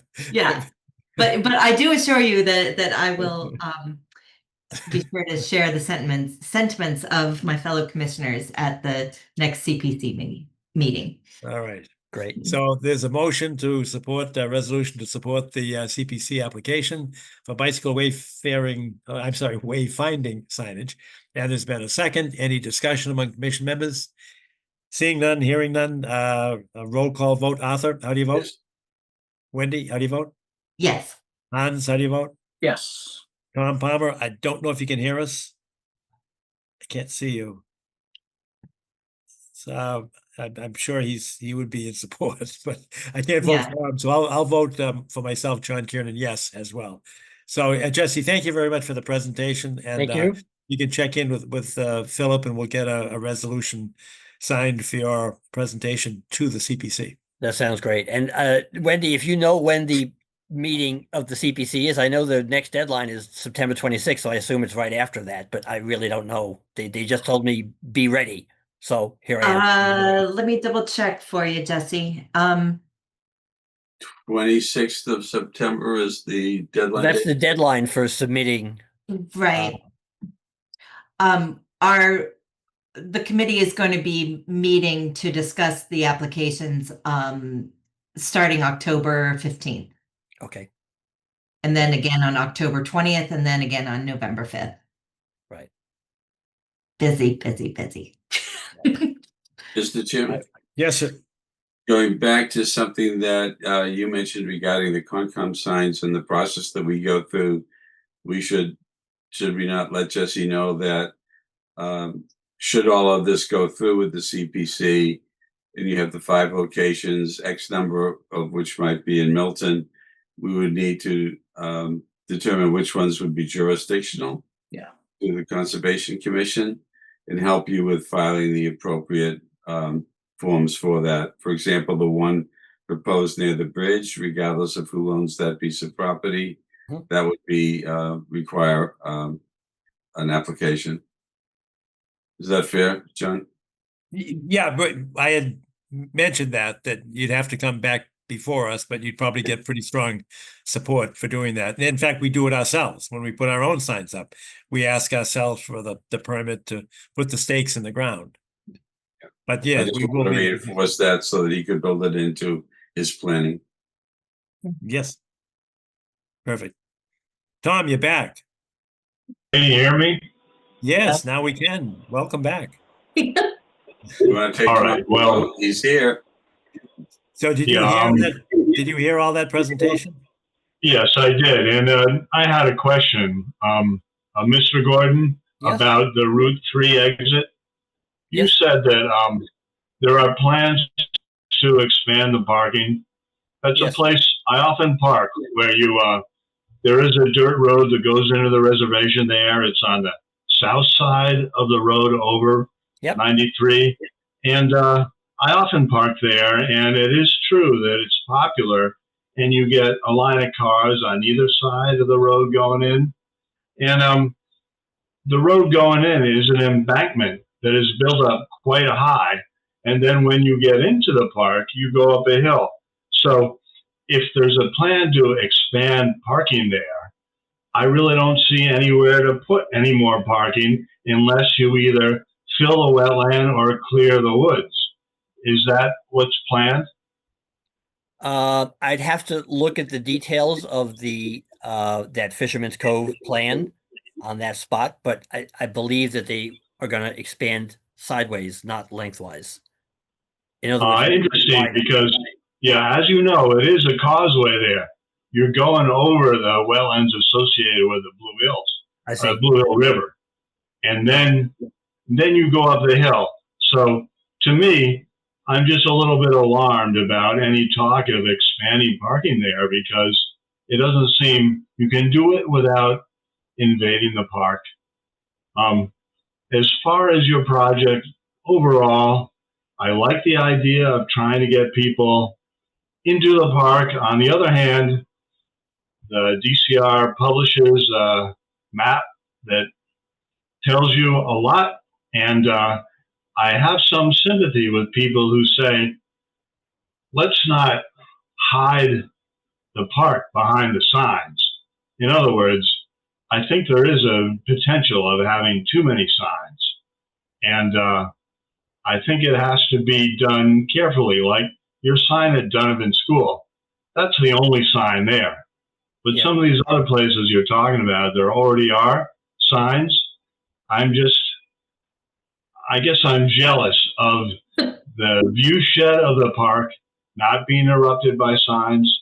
So if I had been around when for the vote that we just had, I regret to say I would have voted no, because I don't know enough about this yet, and I think that there's possible negatives associated with it. I don't mean to discourage your efforts, but for instance, at the Smith Trail, so to speak, that was obliterated by that new owner who bought from Lantana and bulldozed the first 250 feet of the trail. To me, that's a much bigger issue than any signs that may or may not go there. And that's what I would like to see people focus on, is trying to keep the park intact. I don't know. I'm off on a little tangent here, but I really feel, to me, I need to know more before I approve these signs together or apart. That's just my feeling about it. So sorry to be the odd man out, but I appreciate your effort. That's just my point of view. I hear you, and thank you. And I'll send some information about the details of the Exit 3 plans on Fisherman's Cove project. That would be nice. Terrific. John, haven't we already received some sort of application or informal proposal for improvement of Fisherman's Cove? I thought we saw something about that. Have we? It's in Randolph. It's nowhere near Milton. Well, I'm not that, aware of that. that entrance at Exit 3 is the Randolph-Milton border. The Blue Hills River that you referred to is the border between Randolph and Milton. Yeah, but the Fisherman's Beach is on the other side of Pocketbach Pond. Yes, it is. Yes. If they're talking Fisherman's Beach improvements, they kind of sort of misleading, because maybe they're talking about a plan for all of the Ponkapoc section rather than It is. just the beach. They started with Fisherman's Cove and they expanded the project to be the entire Ponkapog Pond segment of the park. I gotcha. All right, good. We had the vote, and thank you for your stating your position articulately, Tom. But you'll have your resolution because of the vote. Thank All you. right, sir. All right, thank you very much. Next on the agenda is Chairman, tree. Mr. Yes. Chairman, I Yes. have a question. Can we move six, can we go out of order and move 6 to 5 and 5 to 6? So we can have Christine go next and then we can do the discussion about the trees after that. Of course. And Good then idea. Thank you. I also wanted to let you know that Charlie Bosworth called. He's sorry he couldn't make the meeting, but he had an emergency at work. Understood. Thanks, Philip. No problem. All right. So, Christine, you've been very patient. Thank you very much. Can you tell us what you want? I unmuted myself. I haven't been on Zoom for at least 2 years. So this is all, advanced level for me. You're lucky, Christine. So yeah, I have a problem with a dead disease tree that's on the conservation land. It's right on my property line. I did send a property line stakeout sketch to a number of you. I think one of the emails came back. I don't know if I had the wrong email. I don't know if you were able to review it. It's at 66 Ferncroft Road. Steve Ivis came out in the middle of August and looked at the area. And then one of the town engineers suggested that I get a surveyor of the area. So it was staked and the tree falls on conservation land. It's needs to be taken down. And I'm asking you if you could take the tree down before it damages my garage or damages my next door neighbor's shed. They just recently sold the house. And I think the address is, I think, 62 Ferncroft, that has the shed very close to it. I wasn't too sure how to approach this matter, but I'm here before you today. I think you're doing exactly the right thing, Okay. reaching out and having Steve take a look at it. And as I understand it, you incurred the cost for the survey, so I salute you for that. And if it's on land, now when I say our, I'm going to use that as sort of a collective our responsibility. If it's a public safety issue, the town should respond. The difficulty that we have is that we don't have personnel, money, trucks, people, anything. However, what we do have is a very good relationship with DPW. And they have the trucks and the equipment and the personnel to take down the tree. And for other commission members, there is precedent for this. At the corner of Canton Avenue and Guile Road, that's Conservation Commission owned land. And if you're coming, I guess, south on Canton Avenue, just before you get to Guile Road, the last house on the right called us and said, we've got a tree that's about to collapse onto my house. Could you guys take it down? So we actually had a site walk, the Conservation Commission did, and said, yep, you're right. That tree is coming down. And it's right over your house. So we called DPW and asked them for, as a courtesy from, one town agency to another to take it down. And they did. So I think, given, and I've seen the email traffic going back and forth, and you're both eloquent in your emails and perseverant. So what I would suggest is that we, Philip, you may be able to be the closest person since she's about 50 feet away from you. You talk to Marina Fernandez, who is Christine, she's the DPW director, and ask her if that's a possibility. If we've got it, I think they've they don't have to do any tree climbing. I think they have some capacity to do that. I did have Hunt's landscaping out to look at it. And they would take in a bucket truck, but they would put down plywood over my lawn to make sure it wasn't dug up, and they would have to go through my property to access it. Sure, but the difficulty for us is that I said we don't have personnel, equipment, or money, and I'm sure that Hunt will probably charge you something, and I'm trying to. Oh, there was, and I don't, I needed just their evaluation of the tree at that time. I would like the town to pay to take it down. That would be great. Well, I don't know if they'll pay because they've got budgetary constraints. I think, as we've done in the past, we've asked as a courtesy if the DPW would be willing to do it.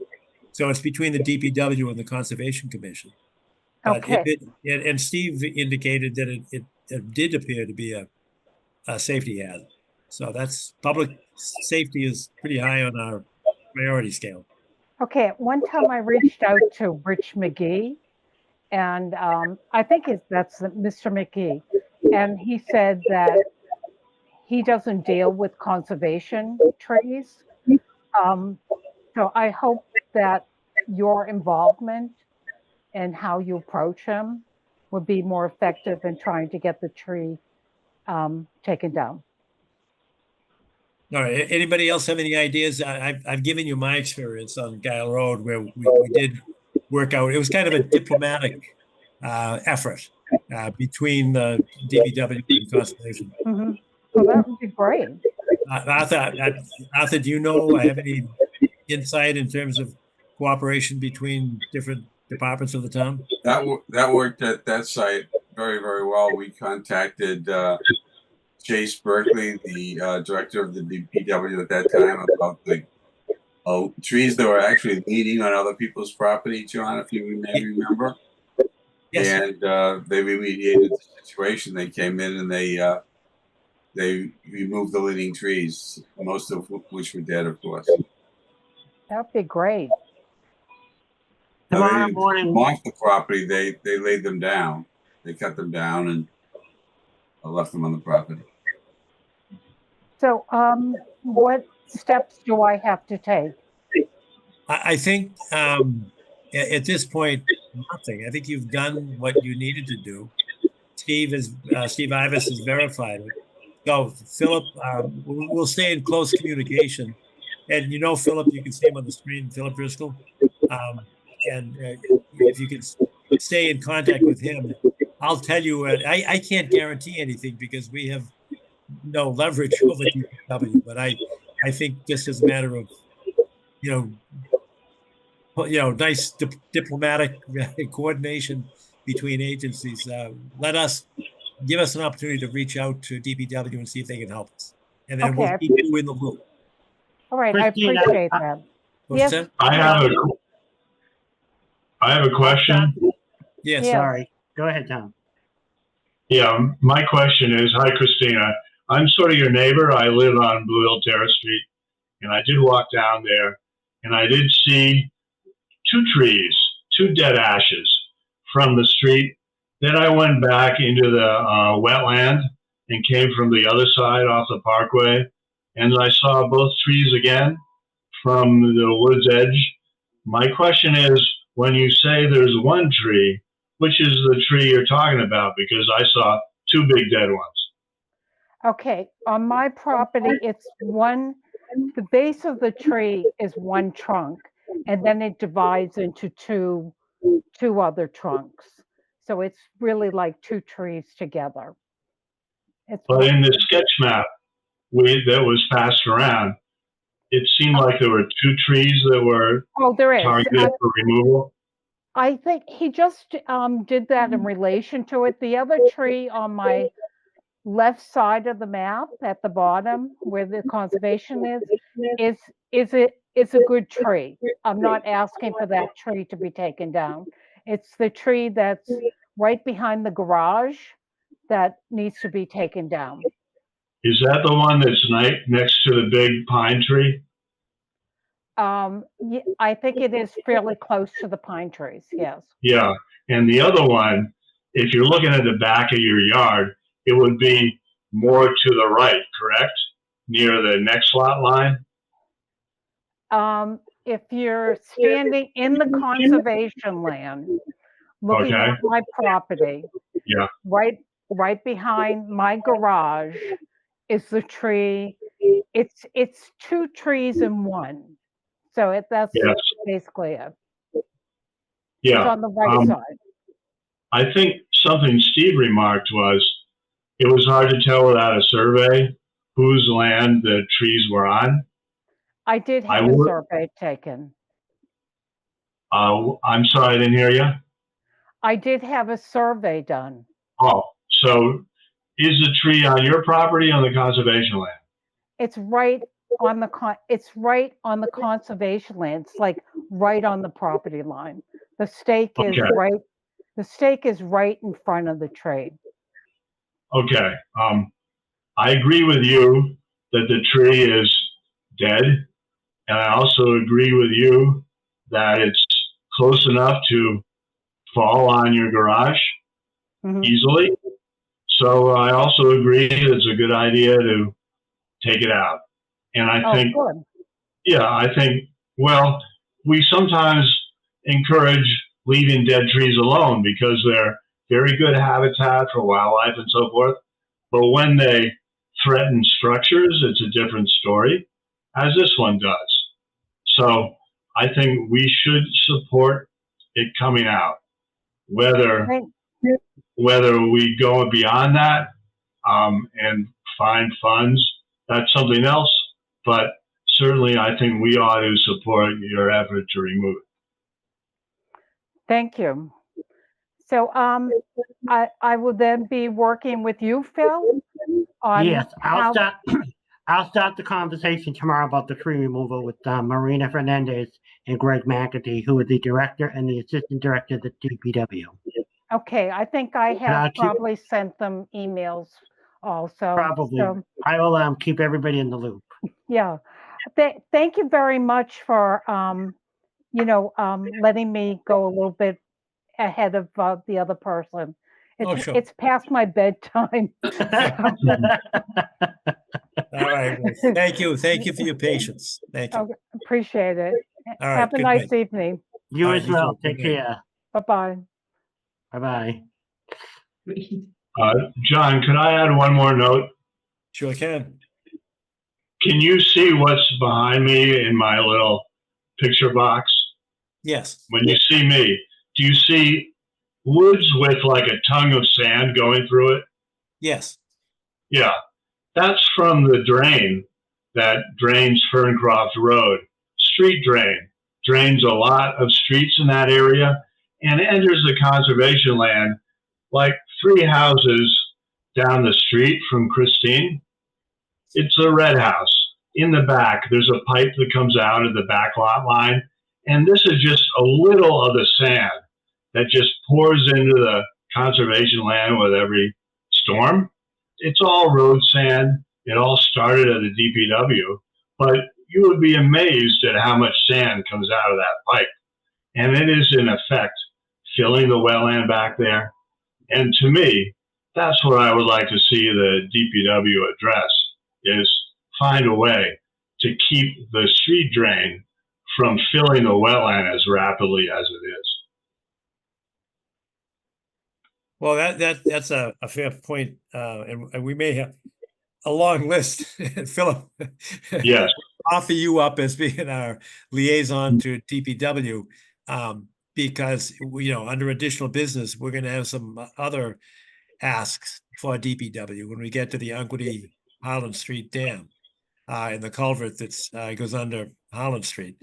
But maybe this is something we could have a sit down with Marina Fernandez and just ask her what can we do with things like Tom just brought up. I will circulate the pictures I took. It's pretty outrageous how quickly But how do you stop that? You have to stop it somewhere near where it emerges. maybe with a basin or something? That's a good question. That's a good engineering question. I don't know the answer to, but at the entrance of the pipe, there's a mound that's like 3 feet high of sand. And then it just goes on from there. This sand you see here is about 100 feet away from the outfall. And you see how much there is. Well, So it looks like a lot. yeah, there is, and it's actually eroding the wetland soil with the power of the flow. We did have a big storm, but we're going to have more big storms. And yeah, eventually there's no wetland if you keep filling it this way. No, that's true. So we're going to have a laundry list of topics for discussion with Marina, and because we DPW they're getting stretched pretty thin too, because they're getting pulled from all different segments of the town, and we're just one of them. But that Yeah, we have to compete for their time and money. Yes, we do. We do. Okay, so maybe maybe you could when you talk to Marina tomorrow, Phil, if you could bring up all of these issues. One, Christine's issue. Two, Tom's issue here, right here, and this is on Ferncroft as well. Yes, the drain comes at the rear of a house lot that's on Ferncroft, about 4 houses from Christine's. So I will circulate the pictures, and maybe we can share them with DPW. Yeah, that'd be good. All right. Just a quick question on that. Is that, you say there's a pipe, so is that pipe attached to a storm drain? Yes, that's where the sand is coming from. Right. It's a large it's a large network of street drains that discharges at this one point.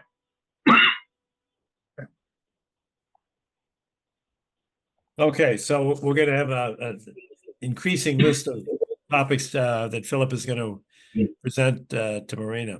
So let's go now to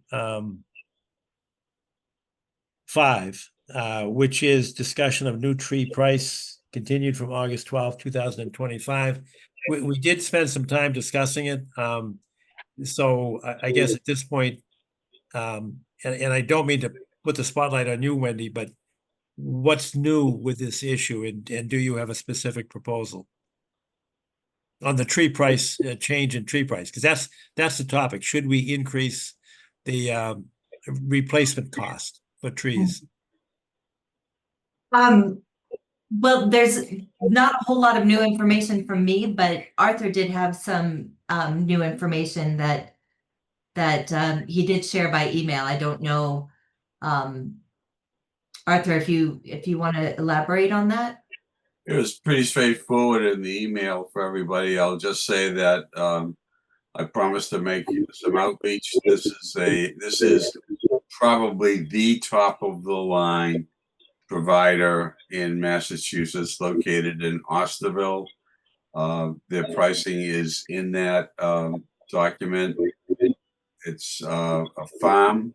It's a ground-only farm. They don't bring in trees from elsewhere in balls and put them on their property and sell them off of it, or grow it for a couple of years and then sell it off. This is first-rate, formal cultivation area. They have 3 locations: Osterville, Sandwich, and Marston's Mills. I've seen 2 of the 3 myself over the past 10 years or so. They don't deal with trees.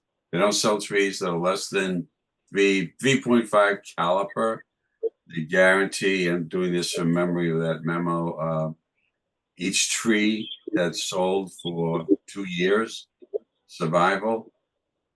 And that's a fully inclusive price, taxes, and so on down the line. Mm-hmm. So that's just additional information for your consideration. But again, it's the premium that I could find or locate, and nobody else that I spoke with knew of somebody else that would be of that high quality. So I'm not suggesting that that's where we start, but that's what we might consider to be the ceiling. And reality is probably, for our purposes, somewhere between that and what we have now. So just to be clear, I mean, you're talking about adjusting the price for mitigating trees over a certain size. So a standard caliper tree, this is beyond that, because a 3.5 inch plus tree is a larger tree than is typically allotted in the tree bank system that we have. Right. So you're saying that this is the pricing for this is sort of outside of that. That's right. Okay. And the pricing is what, about 900? Yes. 900 is for the cost of the tree It's not installation. plus the Installation is delivering 1 to installation. 1.5 times the cost of the tree, depending upon the caliper of the tree. He said the geography into which it's going, because the terrain's going to differ from place to place. Yeah, I mean, you're talking to going from Marston Mills to Milton. Obviously, there's a transportation cost, and that's sure. They have to factor that all in, but they're going to do an assessment of the land where the tree would be placed, and the cost is going to vary depending upon the type of work that has to be done in order to plant the tree, because it's not going to be the same in parcel A as it would be in parcel B. So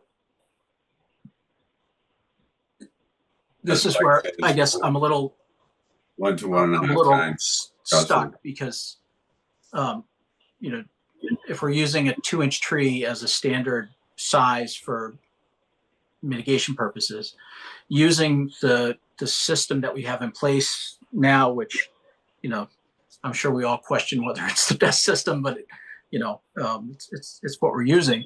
I mean, so 2-inch trees basically would, in volume or an inch to inch comparison, would be a 4-inch tree. Right. So planting 2-inch trees, I mean, that's $1,000. So when you have a 3.5-inch tree, it's how much? With 900, and then installation would be 1.5 times more. But that also works in the other direction. So it seems to work itself out back to the $500 for a tree under a certain size.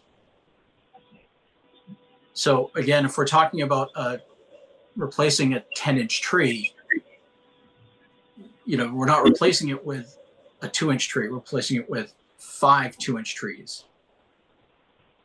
And so then, the cost, maybe it doesn't equal out exactly on a one-to-one basis, but it seems to somewhat come out in the wash. Does that make sense? I mean, obviously you lose that, because as you get to a very large tree, it gets very expensive to replace, but the math seems to somewhat track back to the $500 per. And maybe that's the mistake that we're making, is that we should put a size limit on the caliper tree that we're allowing for mitigation. So again, if you're taking away 6 inches worth of trees, then your option with the tree bank is to replace it with 3 2-inch trees. Hans, where did you come up with the 2-inch tree as the unit of measurement? I thought that's kind of the standard size. 2.5. That's the 2 or 2.5 inch tree is kind of the standard size that the DPW keeps at their yard. I mean, that's the size tree. If they're going to put a tree in front of your house, it'll usually be about a 1.5, 1 3/4, 2-inch tree. So that's kind of the baseline for just the way it's been done so far. I mean, if you go, Phil, does DPW have trees that they have stockpiled right now? I don't believe they do it. Excuse me, if I may. There's difficulty hearing the discussion because of background noise. Yeah, Tom Palmer, I think that's coming from you. All right, I'm going to mute myself. Thanks. I hope this will be over. That's good. Okay, go ahead, Phil. I don't believe we have trees in the yard at the moment. But I'm sorry, you said you do or do not? I haven't seen them, so I don't think we do. I can check tomorrow, but I don't think we do. I mean, in the past, I have seen some trees stockpiled, mulched up, that they kind of store, which are used for when people request a street tree, that sort of thing. And yeah, from what I've seen, most of those trees are 1.5, 2-inch trees, 2-inch caliper trees. And so that's the size where you would get kind of the $500 per tree. But again, it's 2 inches versus, it's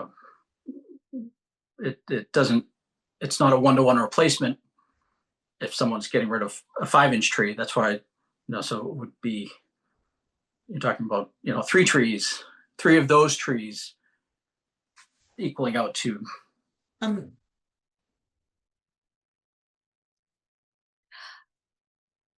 I'm sorry, Hans, I'm not following you at all. I thought we were trying to figure out sort of working the other way around, right? When somebody is proposing to cut down a tree, to remove a tree that's within our jurisdiction, let's say it's a 12-inch tree, it's a big tree, then we are providing them with the option of replacing 12 inches of tree on their property or contributing to our tree fund.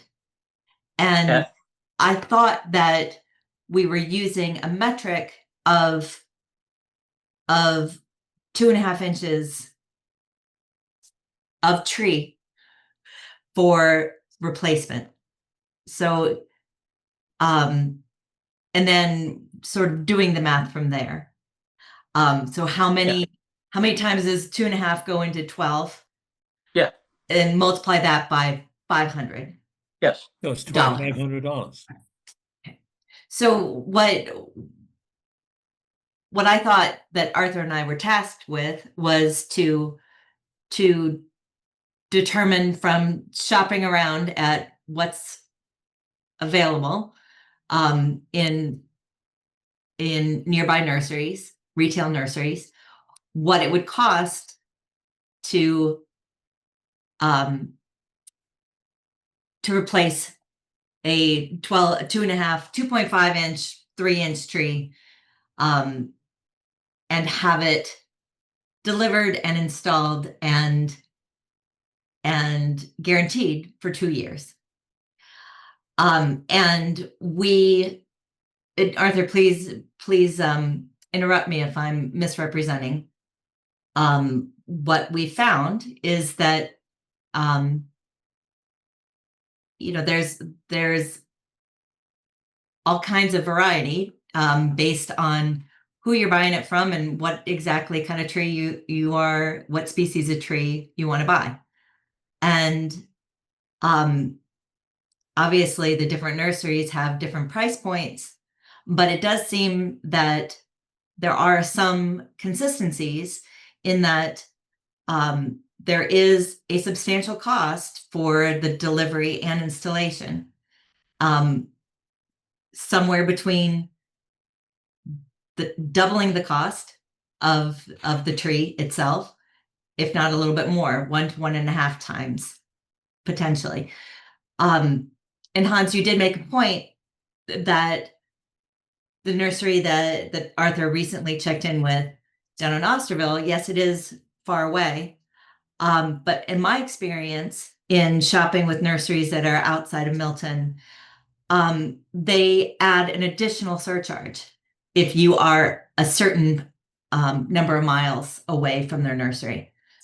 So, for example, I found when I was looking at buying a maple tree for my backyard, I chose a nursery that was down in Hanover because they had a selection that I was most interested in. And instead of just paying the typical delivery charge, they since I was 15 miles further outside of their normal delivery zone, I had to pay a little bit extra. But I think generally speaking, we can safely assume that at a minimum, the cost of delivery and installation is at least the same as the cost of buying the tree, if not more. And So that depends on, so when I was in college, I worked for a commercial nursery. So, I have a little bit, I mean, it was a while ago, so, and I think that Charlie brought this up before, is that, a town of Milton purchasing a tree is not paying retail. There is at least 20% reduction in cost. And then also a town like Milton and would generally not buy a single tree and have a single tree delivered. It would be more than one, maybe 10 trees that they would purchase at a given time. And so then you're spreading, your delivery cost is a single delivery cost that's reduced because of, the per tree. And a landscaper that you hire would have the same benefits. They would get volume pricing, they would get the commercial pricing, they would pass the markup on to the individual customer. But the per tree cost, if you break that out individually, I think is less than you might see out of a retail nursery that is a certain distance away. And I think that information can probably be fairly easily pulled through the town when they previously purchased street trees in quantity, and ask them how much that was. But we're looking at coming up with a dollar amount for our tree fund, which we have developed this grant program that we've advertised on our website and through the Milton Times and through our meetings, that we're encouraging town organizations to apply to us for money. We're not saying that we are giving you trees. No, not for money, for trees. We're encouraging them to come to us for trees. And if we control the trees by funding the inventory by the town, these are town trees. The town's going to put them in. I mean, the Shade Tree Advisory Committee has been pushing the town, pushing DPW, pushing us a few years ago. When I say fund, I'm not talking about dollars. I'm putting trees into the inventory.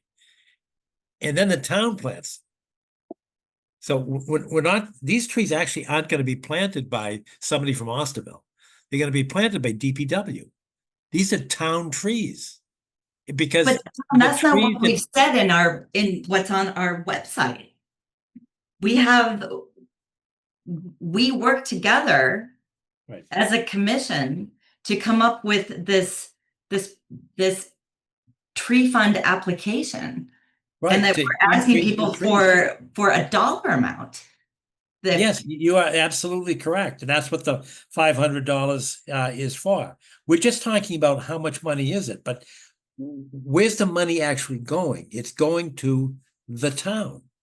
The town, we're building up an inventory so that if the PTO at Glover says to Marina Fernandez, Marina, we would like to have, 3 oak trees and 4 red maples at Glover School.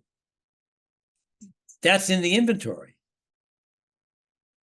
We're not bringing in somebody, the town is not going to bring in somebody, a vendor, to plant trees. The town's going to plant the town trees in Glover School.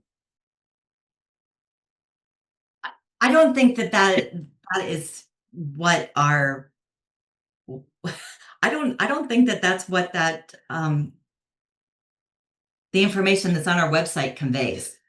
You know, we've gotten one application from Peverly Park, and we asked them for a cost proposal, which they provided. They're not asking the town council, What? they're asking for The money. cost is zero because the Hendry's project owes the town those trees. So that's a direct transfer. Yes, it's going through the town because that's an enforcement order. And we're saying, give us those trees. We don't care what it costs. But there's no money exchange there. That's an enforcement order from 10 years ago. Yes, I agree, but I see what you're saying. But what I am saying is that that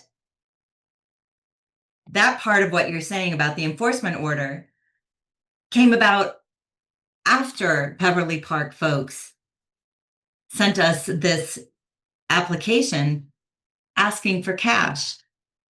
And then we said, well, hey, we've got these legacy trees that are looking for homes. And so we offered that as an alternative. But that's not initially what they were asking for. Well, they were otherwise they would Responding be to our information on our website. And they provided us with the information that we asked them for. That includes the a cost purpose of the proposal. fine is to fund the town's inventory of trees. So we take the money that we get from the applicants, and it's town money, and that money is used to buy trees. But the town is buying the trees, and they're not buying them at $1,000 or $1,100 a pop. They're buying them at $300 a pop, and then the town is implementing them. So I think the $500 is actually a good deal for the town because we're getting a bigger bang for the buck. And I'm not ignoring the fact that, you know, the 500's been around for a while and inflation has hit the world. I get it. So it should go up. But keep in mind that if you're looking in the big picture and saying, well, developers can afford it, sure they can, because they're passing the cost off to the customer. My concern is the homeowner. The homeowner is going to get whacked if they, you know, if they want to put an addition on their house, they have to cut down, you know, 5, you know, whatever, 10-inch trees. They're going to get buried. And we shouldn't be a profit making. We should be a funding source for the town to buy trees and to have trees, because if they can't go back onto the property, then they're going to the inventory. I think there's also a fundamental difference on the using Beverly Park as an example, because they're proposing very specific trees that aren't, you know, they're not Acer rubrum, you know, they're not pin oaks. They're not, I mean, these are trees that maybe some of those may not be the same cost as what the DPW would typically buy in volume. So I think that may be an exception to what the discussion is. And I think having the Henrys, I think that's a better way to address that, where you're looking for a specific landscape design as opposed to street trees that we're using as part of a mitigation bank. Does that make sense?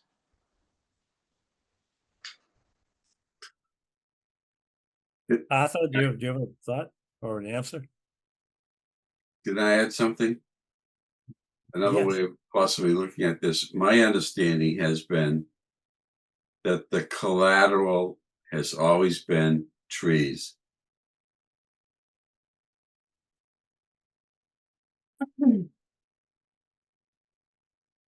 And a party would, whether it's the shade tree committee or anybody else, would ask for trees, not for money.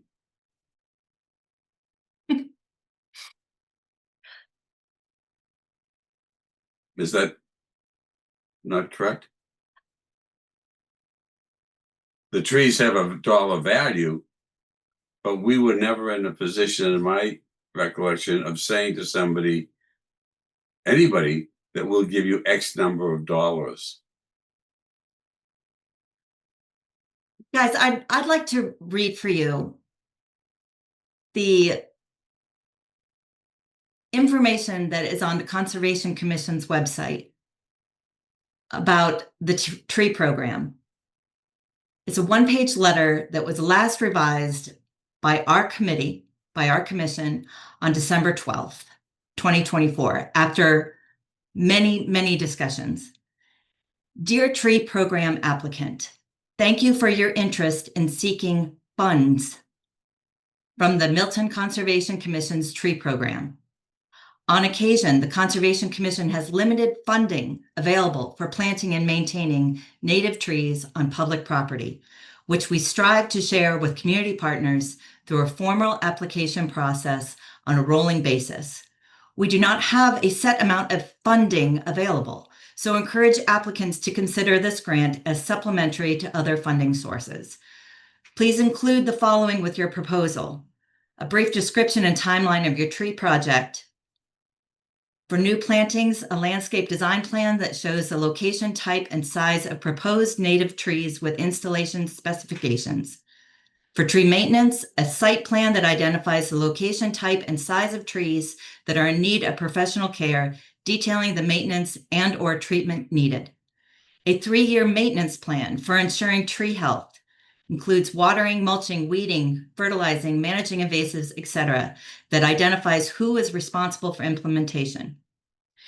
A formal price estimate from a nursery or arborist itemizing the total project cost, including tree price, type, size, delivery fees, installation, maintenance, treatment costs, etc. The contact information of the fiscal agent who will be responsible for managing the funds and reporting if different than the applicant. Additional sources of funding that will contribute to the total project cost and/or other grant sources that are being considered. Once the Conservation Commission receives your proposal, we will vote on the funding amount and respond to your inquiry by letter. If commissioners have further questions about your proposal, we may invite you to attend one of our public meetings to discuss your project in more detail. If your project proposal is approved, reimbursement funds will be available to your fiscal agent upon project completion. Please submit a brief final report with photos and receipts so we can reimburse your approved expenses. Please submit your proposal and all supporting materials to the Milton Conservation Tree Program, care of Philip Driscoll, Administrative Assistant, 629 Randolph Ave. And then it's got Philip's email address and phone number. Signed, thank you for your interest in planting and caring for native trees in our beautiful town. Last revision, December 12th, 2024.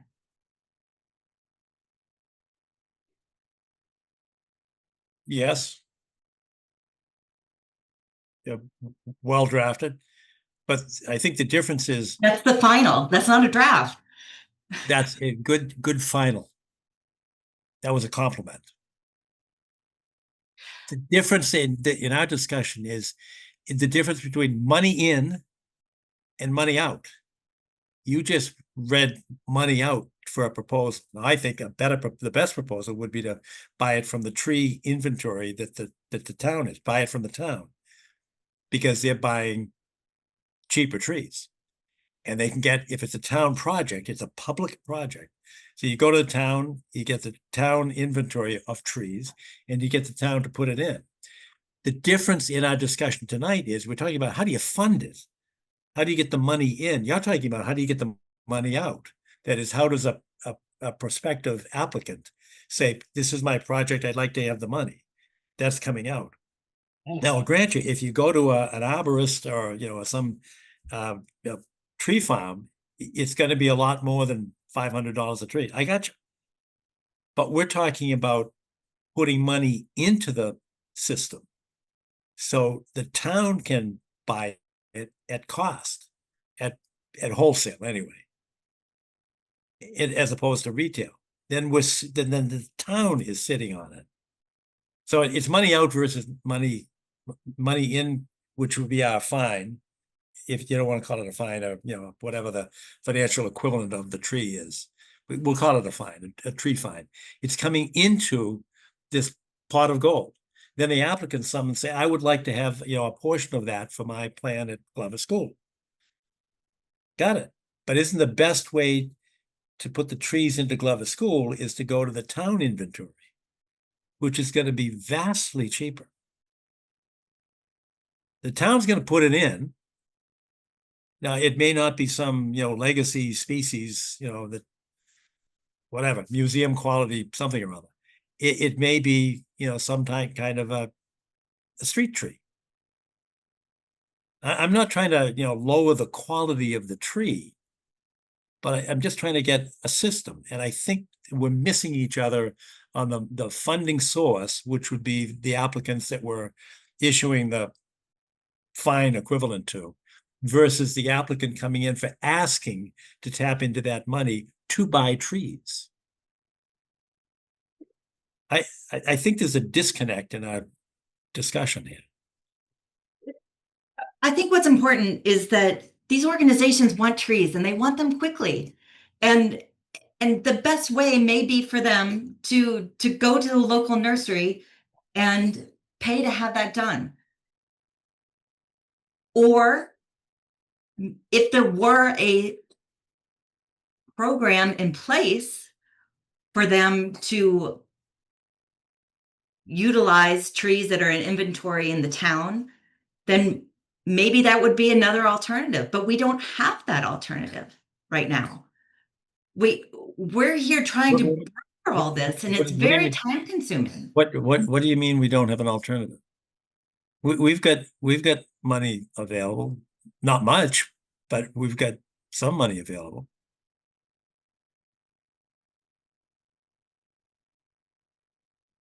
This is the third meeting we've had discussing this. Maybe we ought to try to, finish it. Clearly, I'm on the lower end of the raise. You're on the higher end of the raise.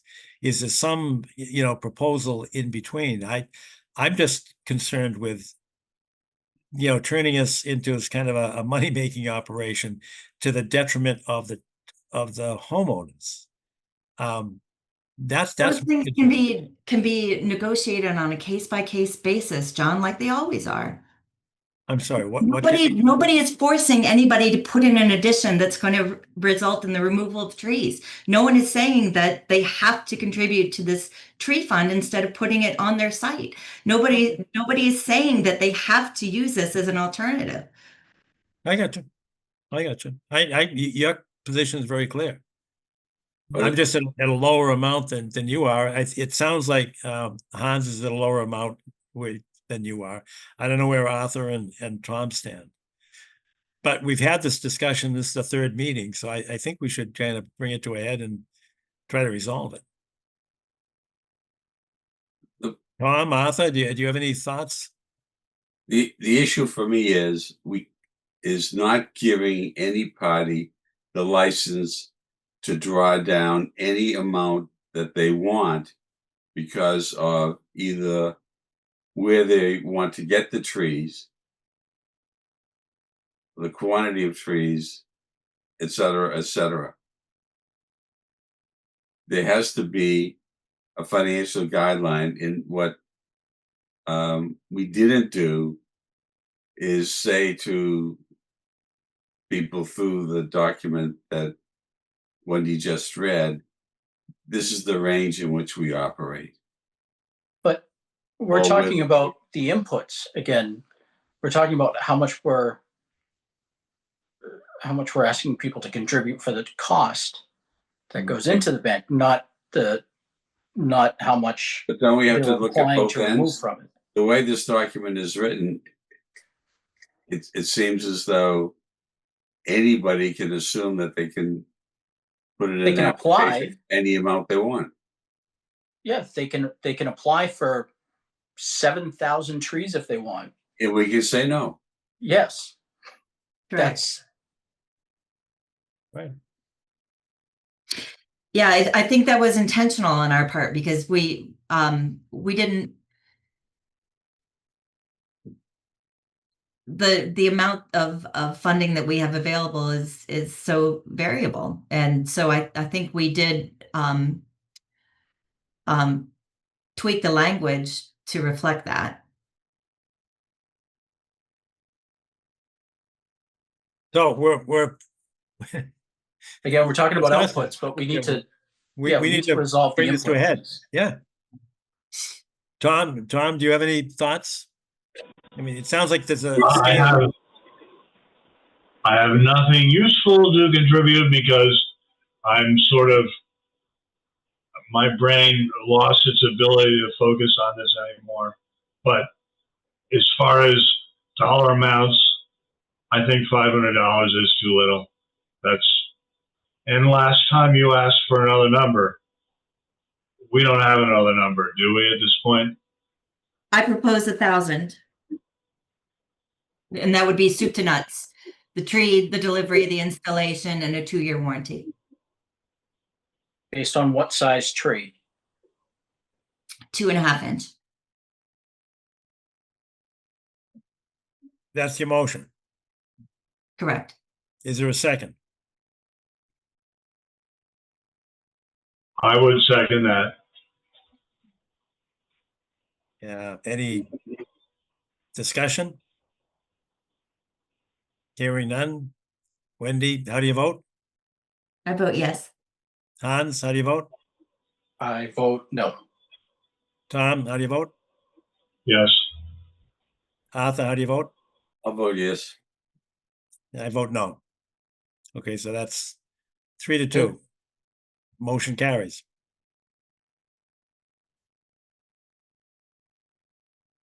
Thank you, guys. But I think we can't stop there. Agreed. But I think we just voted on it. What's that? Pardon? We just voted on it. Yes, I know, but this is an addendum commentary. I think the document has to be reviewed and clarified. Mhm. And I think we have to be saying that that's a ceiling. What's the ceiling? Go back to my point of saying here's a range. So you got a ceiling as far as I'm concerned. But yet you're talking about money going out, Arthur. We just voted on money going in. Oh, I was voting on money going out. Oh. I thought that's what the motion was. Oh, what we just voted on was that for an applicant that's proposing to remove trees on their property, that they don't have sufficient space or logistics to install the mitigation on their property, they will be charged $1,000, or they have the option of paying $1,000 per 2.5 inch tree to the tree bank. I did not understand that as the motion. I understood that motion was on the other side. Nope. So you can move for reconsideration if you want. I will move for reconsideration. I would second that. Any discussion on the vote for the motion, rather, for reconsideration? I would just like some clarification on what it is that you're proposing, Arthur. You're saying that a $1,000 ceiling for what? Please, I don't want to put words in your mouth. Could you please explain what it is that you're proposing? What, aside from the reconsideration, I'm saying that $1,000 is too much to charge someone who is in our jurisdictional area on a per tree basis. What you were talking about, as I understood the motion, was the amount of money that somebody could apply for to replace a tree.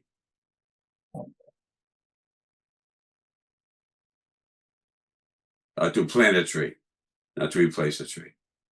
It would be from a replacement process.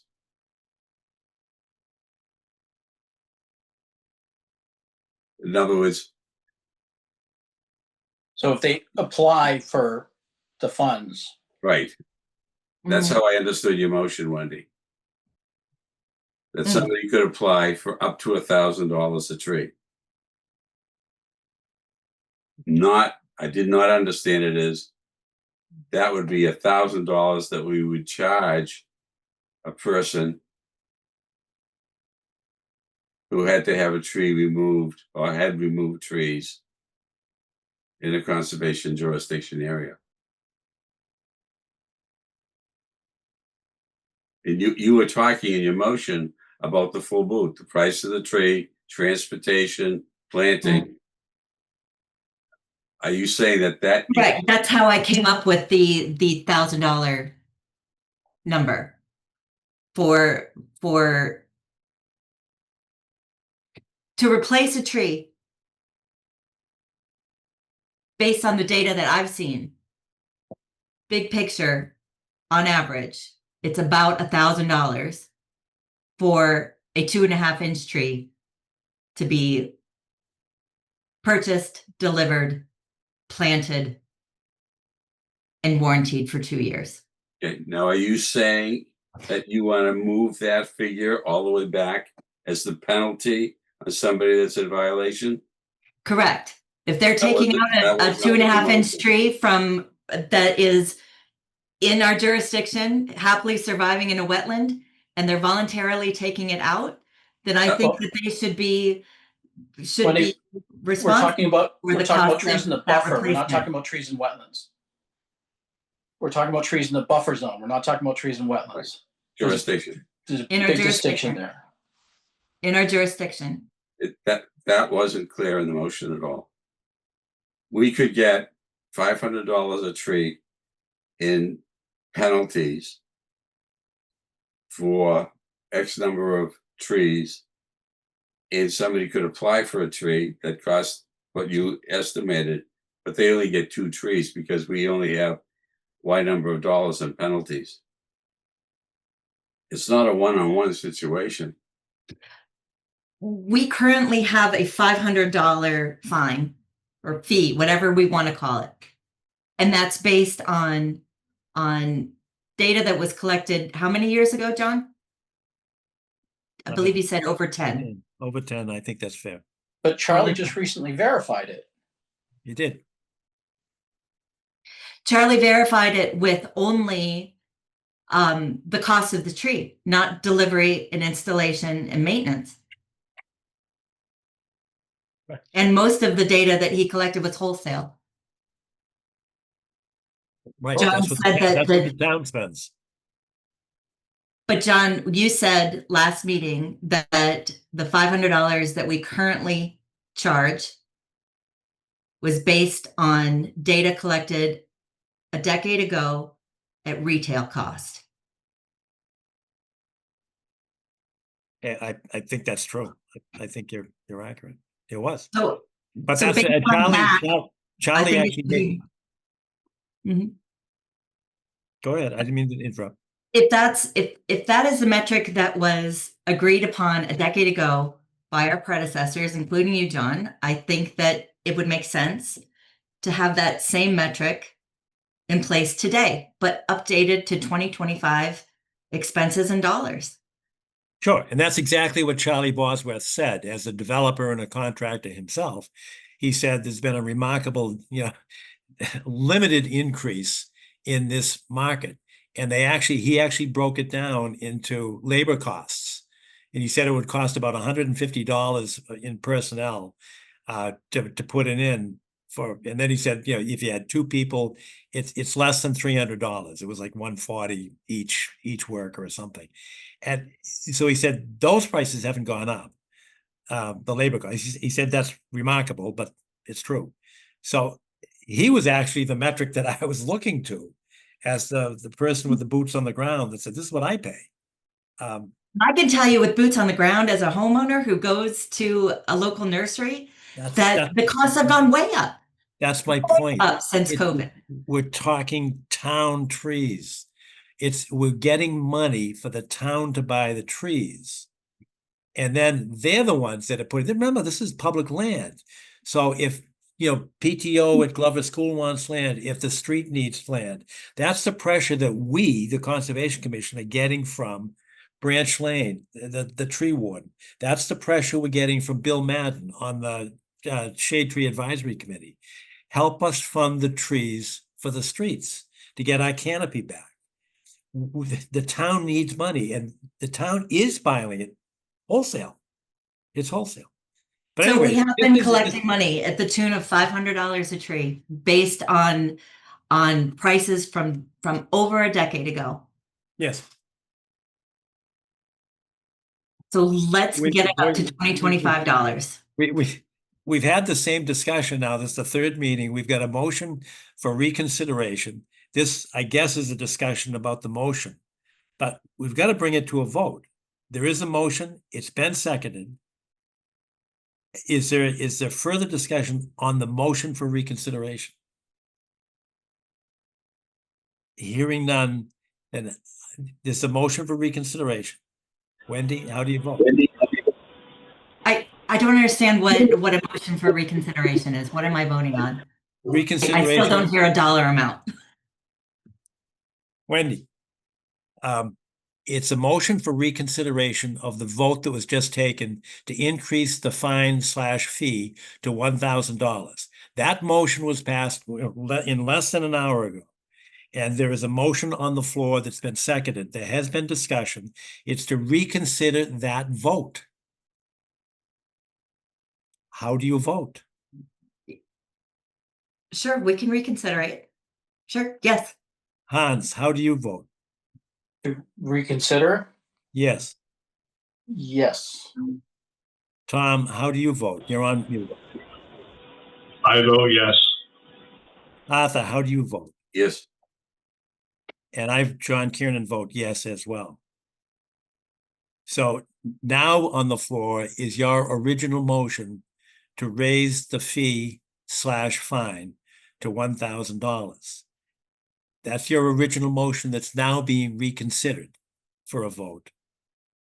Is there a discussion on that original, your motion to raise the fee to $1,000 per 2.5-inch tree with planting and 2-year guarantee, I think you said? I'm trying to restate your the purchase of the tree plus delivery plus installation plus 2-year warranty. That was the original motion. Correct. Is there discussion again on that motion? It was already seconded, originally, so we don't have to go through a second on that because it's just a reconsideration. It's the same motion, so it's just a new vote on the same motion. So how do you vote now on your motion? I vote yes. Hans, how do you vote? I vote no. Tom Palmer, how do you vote? I vote yes. Arthur Doyle, how do you vote? I vote no. And I, John Kiernan, vote no. So the motion is defeated 3-2. Now, Wendy, do you want to make another motion? Yes, this is the opportunity to get to the middle. I can't vote for fining a person $1,000 a tree based upon high-end retail prices.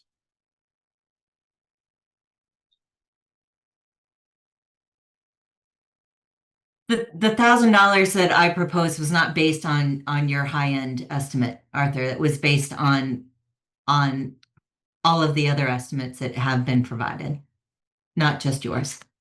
But as was stated earlier, if DPW is planting the tree,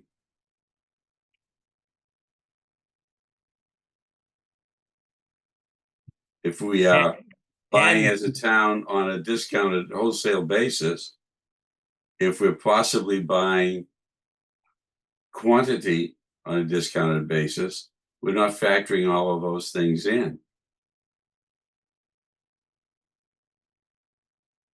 That's why I proposed earlier for the penalty possibility of a range. but that may be unworkable.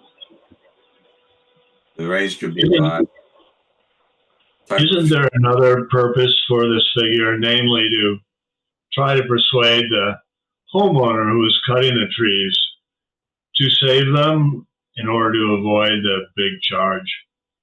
That's just, I would like to want to add one other thing, which is if it's the feeling of the group that they could go up to 750, but not to 1,000, maybe that's the middle way that Arthur talked about.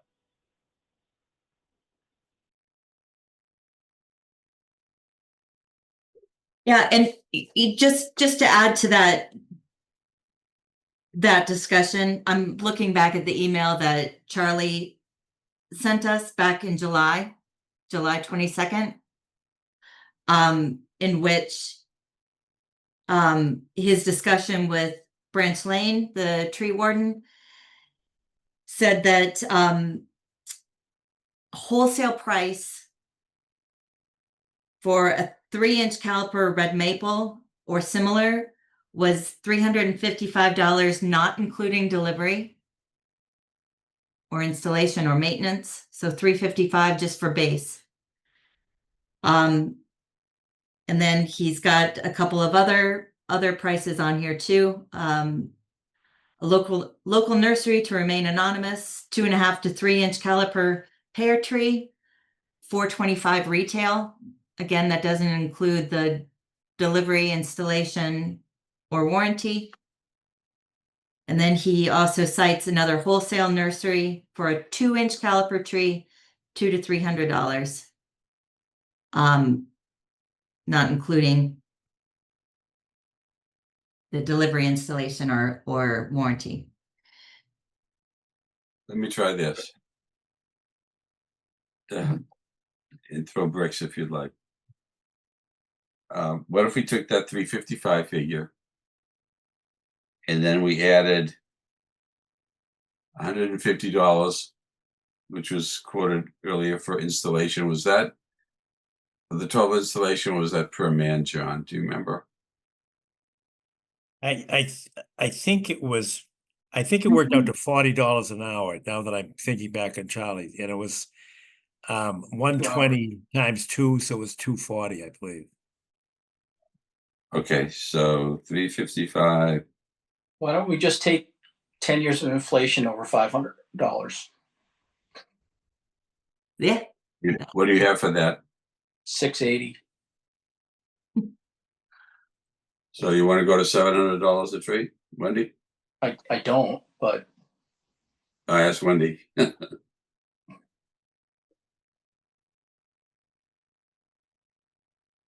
Well, looking at Charlie's list here, $355 for wholesale, right? That's not the retail that John and colleagues used 10 years ago, but wholesale. And then if we multiply that by somewhere between 1 and 1.5, which is the industry standard, my understanding, for the delivery and installation and warranty. So why don't we say multiply that by 1.25? Right in the middle.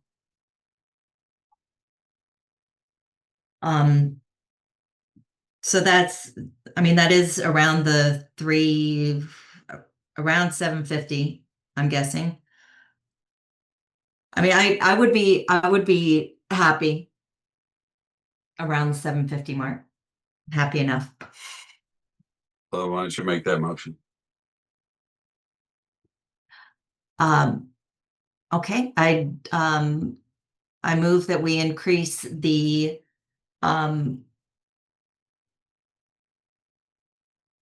tree removal and replacement fee from $500 to $750 per 2.5 inch of tree.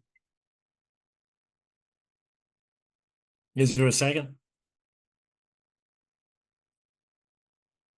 Could I ask, John, did you have that 2.5 foot the 2.5-inch figure in mind 10 years ago? Because to me, it seems to me we were using 3 inches as We were, Tom. We were. Okay. You were? so. I don't recall using that. Well, 3 inches? Yeah, I thought it was 2.5. I don't ever remember using 2.5. I remember using Well, 2.5. But I wasn't there. I thought we moved about to 3 inches about, I don't know, at least 8 years ago. What's this? Yeah, at least 8 years ago.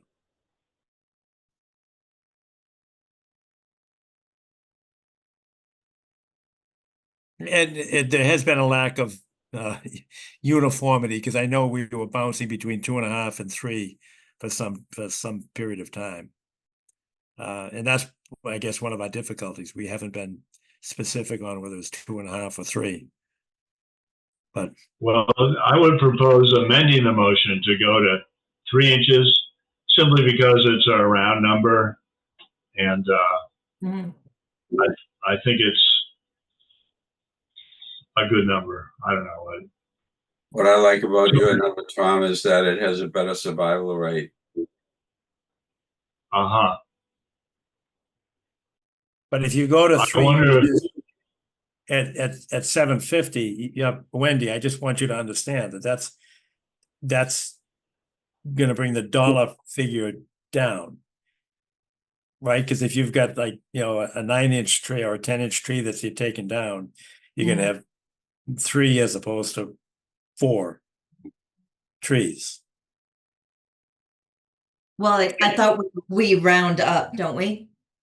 So if it's a 10-inch tree, we're dividing by. Well, yeah, it doesn't matter whether you don't round or you round up or round down.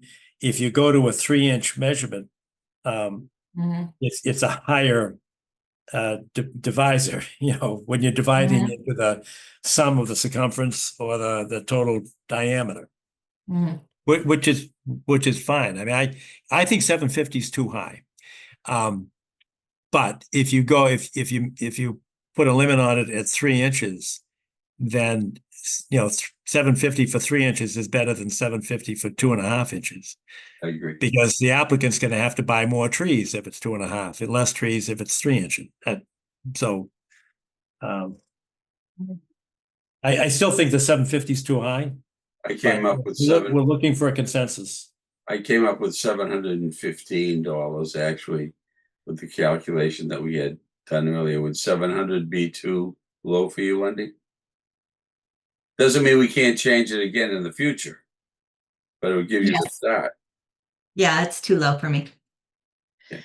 Because But we're you using, understand we're that using a that's wholesale price as our base, and I think that it should be a retail price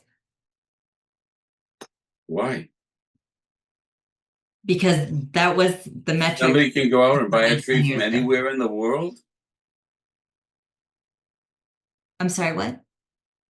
Are you suggesting that somebody can go out and buy a tree from anywhere in the world at any price?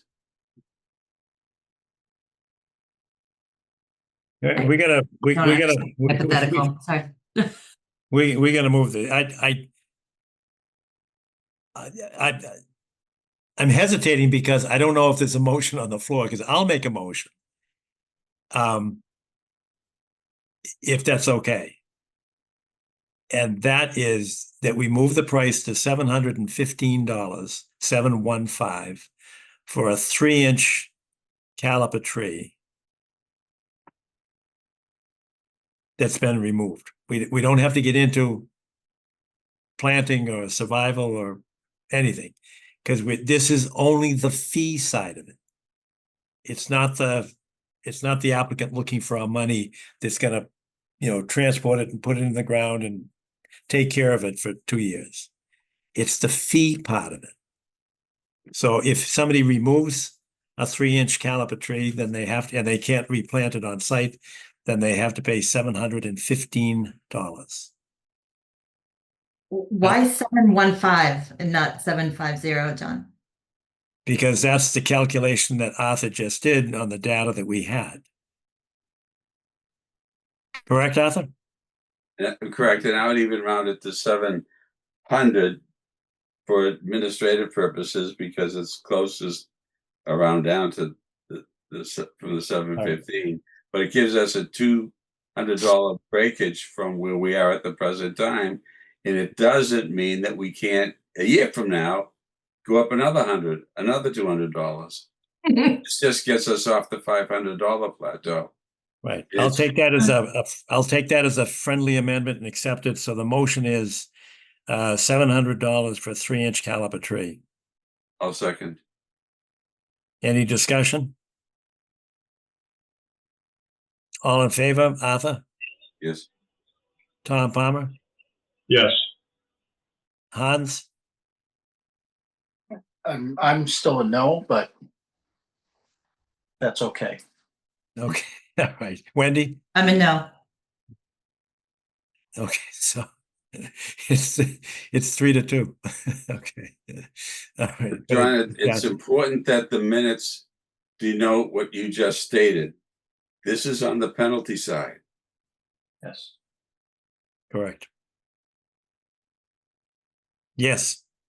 Philip, you got that? I'd like the minutes to also reflect how that calculation came to be, since it's different than the calculation that was used 10 years ago. That's fine. Yeah, you want that in the minutes? That's fine. Yes, and that's what I'm opposed to. So that's why I think it's really important that that's in there. It will be. Basing it on a wholesale price.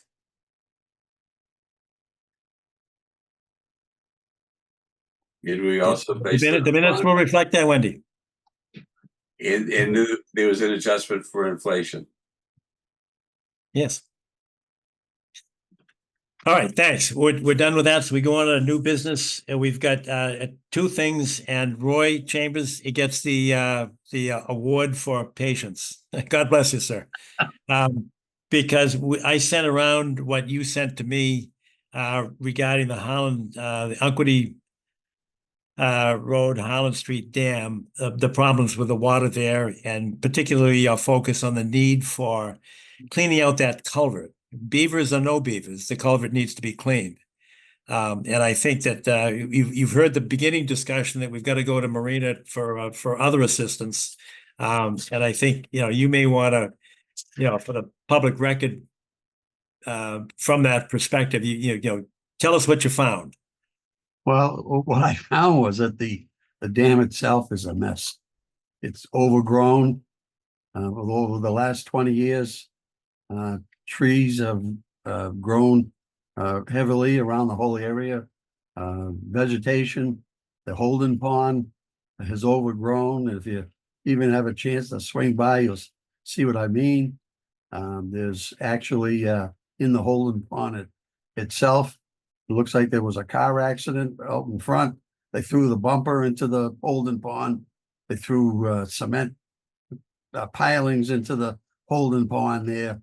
The whole area is just a mess. Just to add a little bit about the beavers, they did trap 9, but the dam is still there. And so that needs to be removed. And I haven't seen it, but I understand that it's quite large. The worry I think that I have, and most of the people who live, especially along the brook, is that this dam is for flood control.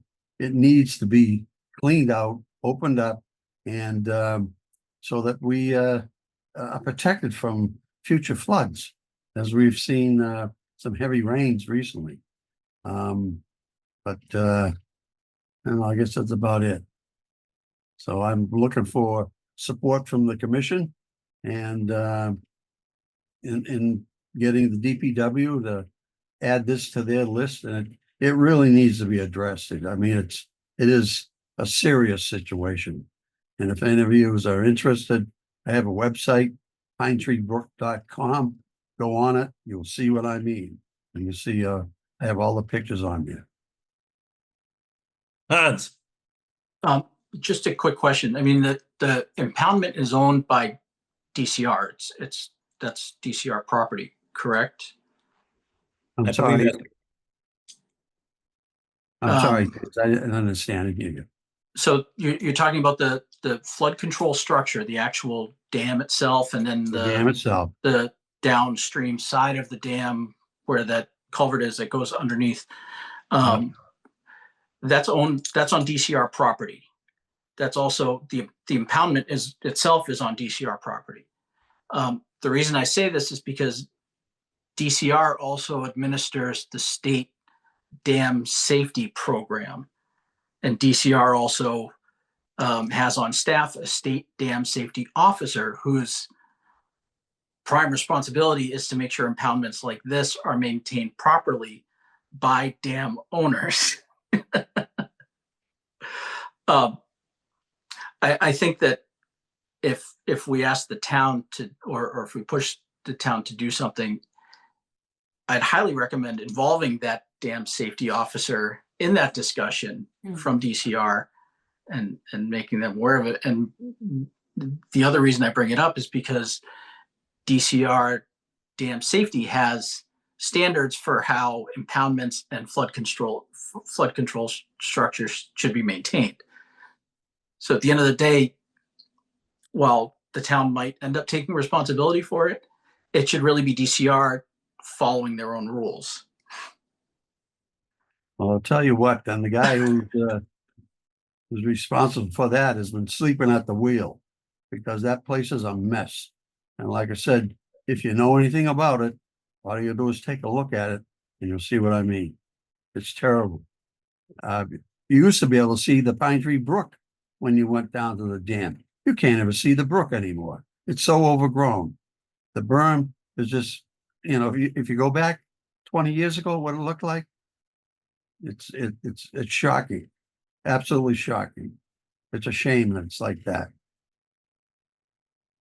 Well, apropos of Hans's point, about 3 months ago, we had a meeting right there at the dam with the DPW, and I think there were probably 10 or 12 people there present from DCR and DPW, and I was present as well. And we were looking at the impoundment, and basically we were looking at the beaver dam, and we were trying to consider whether or not there was a beaver deceiver would work. And I know Marina Fernandez went out and talked to the folks from Beaver Solutions and Beaver something other, another company. And they did have a meeting, and they came out and looked at it and said the beaver deceiver will not work. That's why Marina was the applicant before the Board of Health to trap the beavers, because the focus of everyone's attention there was Harlan Street. And, we went back historically, what the street is actually built on. There are a lot of, down trees 100, 200 years ago, which means that the soil is pretty soft under there and it can collapse. And all of the engineers that were present, and again, 10 or 12 people were present, they said that road is going to be gone if it keeps flooding. So they are aware of it, but I think Hans is correct. It's actually DCR. So the reason they were asking DPW to get involved was because they wanted to get the beavers out of there. We also agreed that DPW now has to come before the Conservation Commission to request permission to take the dam down, which the beaver dam. Let them do it. The beaver dam. Yes, I'm sorry, the beaver dam. Correct. And that is DEP's, because I checked it with DEP. And they said, yeah, they do. It's an alteration affecting the wetlands, and they have to have the permit from a notice of, an order of conditions rather, from the Conservation Commission to take John, it down.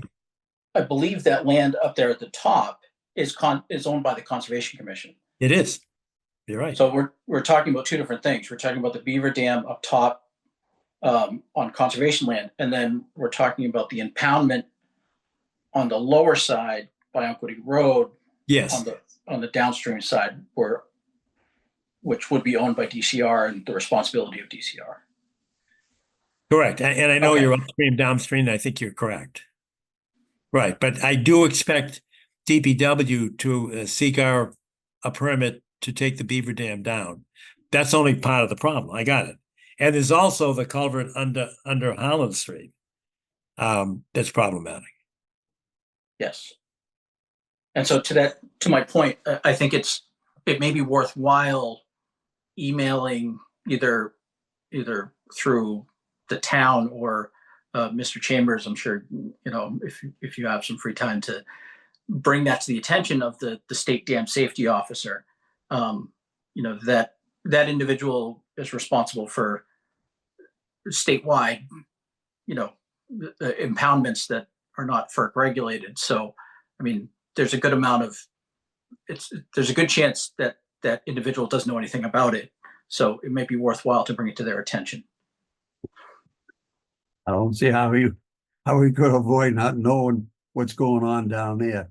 And Tom, I'm sure you've seen it. It's a mess. Yeah, Roy, I do agree with you that it has got overgrown on the upstream side of what I call the flood storage dam. And I do remember the last time it was cut back. Maybe it was 30 years ago. You probably remember too. They cut every woody plant, which was in 15 or 20 feet of the berm. So they opened it out completely. You could see everything there, as you say. You could see the brook.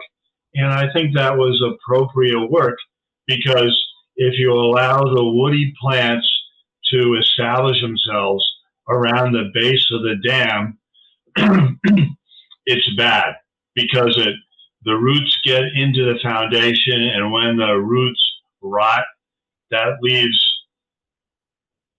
gaps for water to enter. I don't think the fact that it's got so bushy means that it's not going to control floods, because, as you know, it has a series of graduated orifices that control the flow over the dam. And the bulkiest one of those orifices is what I would call the drawer, or the U-shaped tank, kind of, through which the brook enters by a hole near the bottom.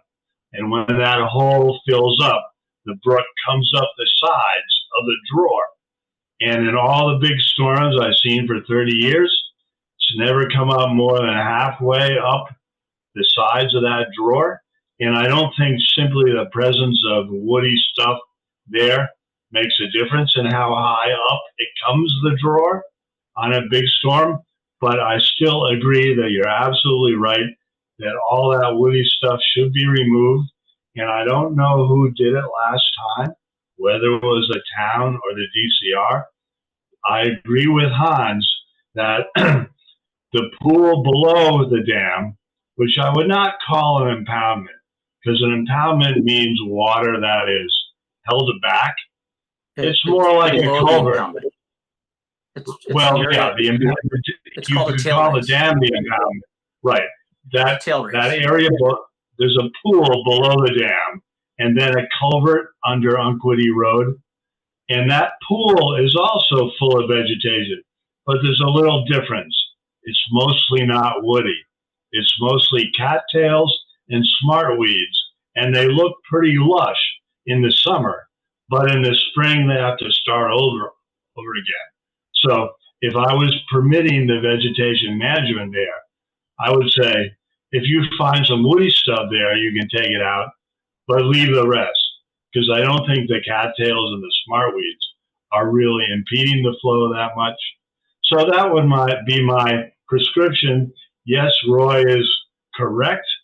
The woody stuff has to be removed, and the sooner the better. Now, Roy, I have a question to you about the beavers. You said 9 beavers were trapped. Who told you that? Well, last night I attended the Board of Health meeting, and I proposed that question to Caroline, and she told me that she had a report from the DPW, from Marina, that they did trap the beavers there. They trapped 5 on the side of the Wollaston golf course and 4 in the vicinity of the dam. So yeah, there's probably more than 9.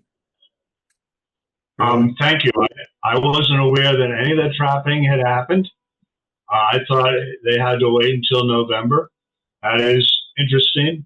And do you know what happened to the beavers that they trapped?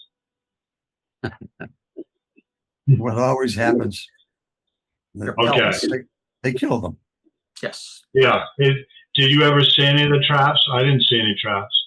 No, I mean, there's a number of different kinds of traps. There's underwater traps. There's open traps where the beaver goes in it and slams shut on them. So I assume that that's the kind of trap that they use. I never saw any, but apparently Yeah, were there. I haven't noticed them either.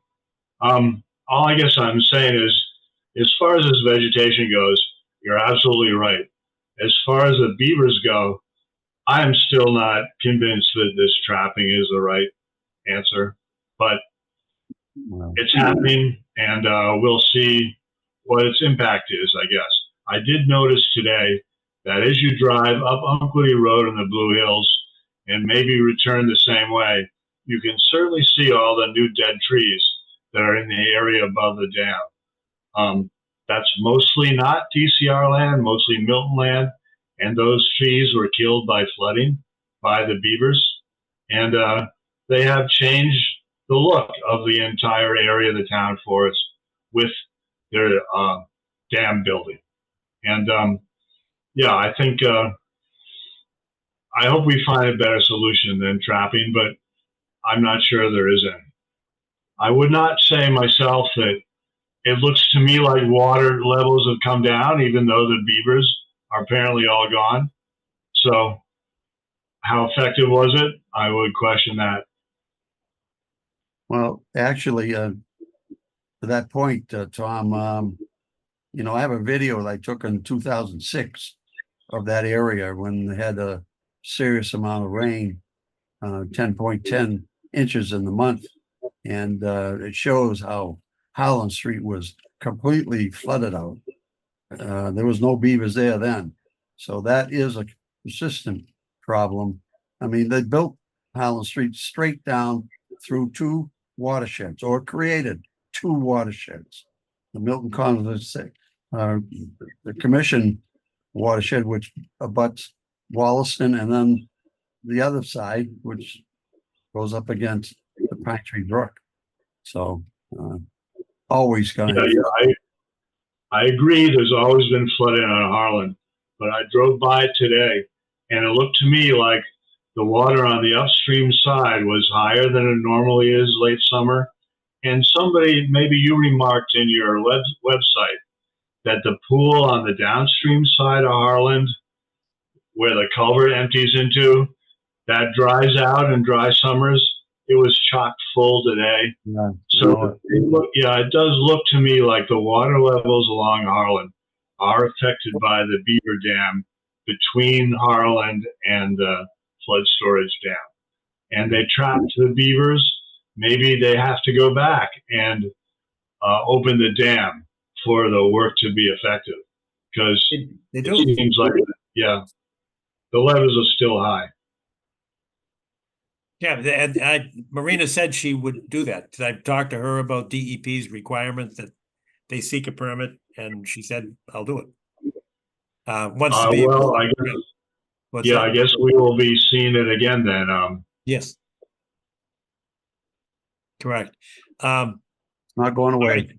So, Philip, if you can add this to the list of discussion points with Marina Fernandez, but just make sure that she understands that we understand that some of this work may be on DCR's plate as opposed to DPW's plate.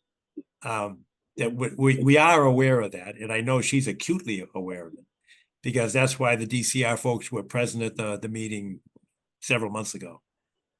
So we're not, we get it. We understand, but she's probably in a much better position as a diplomat to see if she can get the assistance from DCR to clean, particularly downstream. I don't know, Hans, I think you articulated, where the problems were upstream, downstream, and probably the culvert under Holland is on Milton. And maybe that the conduit going under Unquity Road is DCR.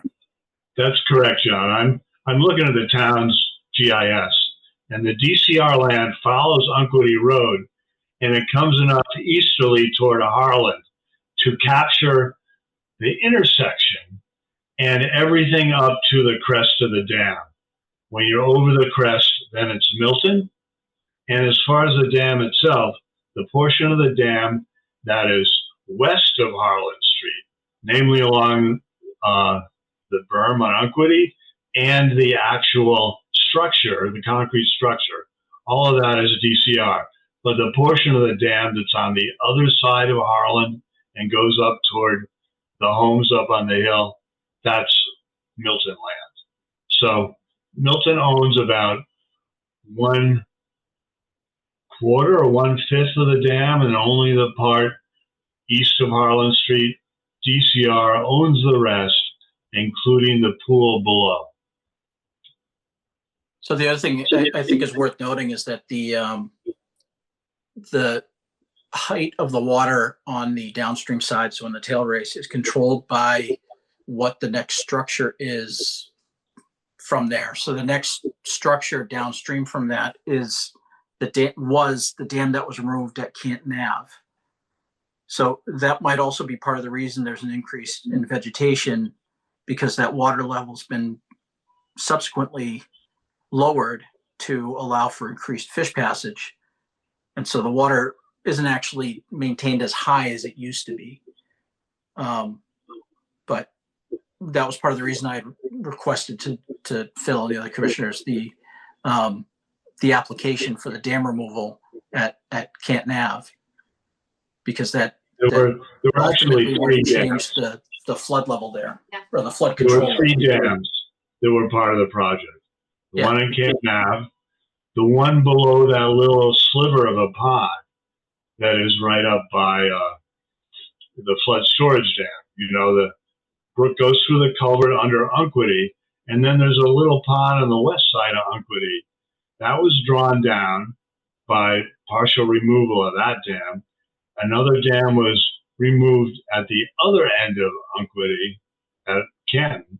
And the third that was removed was a little grate that was in the flood storage dam itself. There was a little lip there that was taken out. So in 3 areas, NEPRA got permits to lower small obstructions.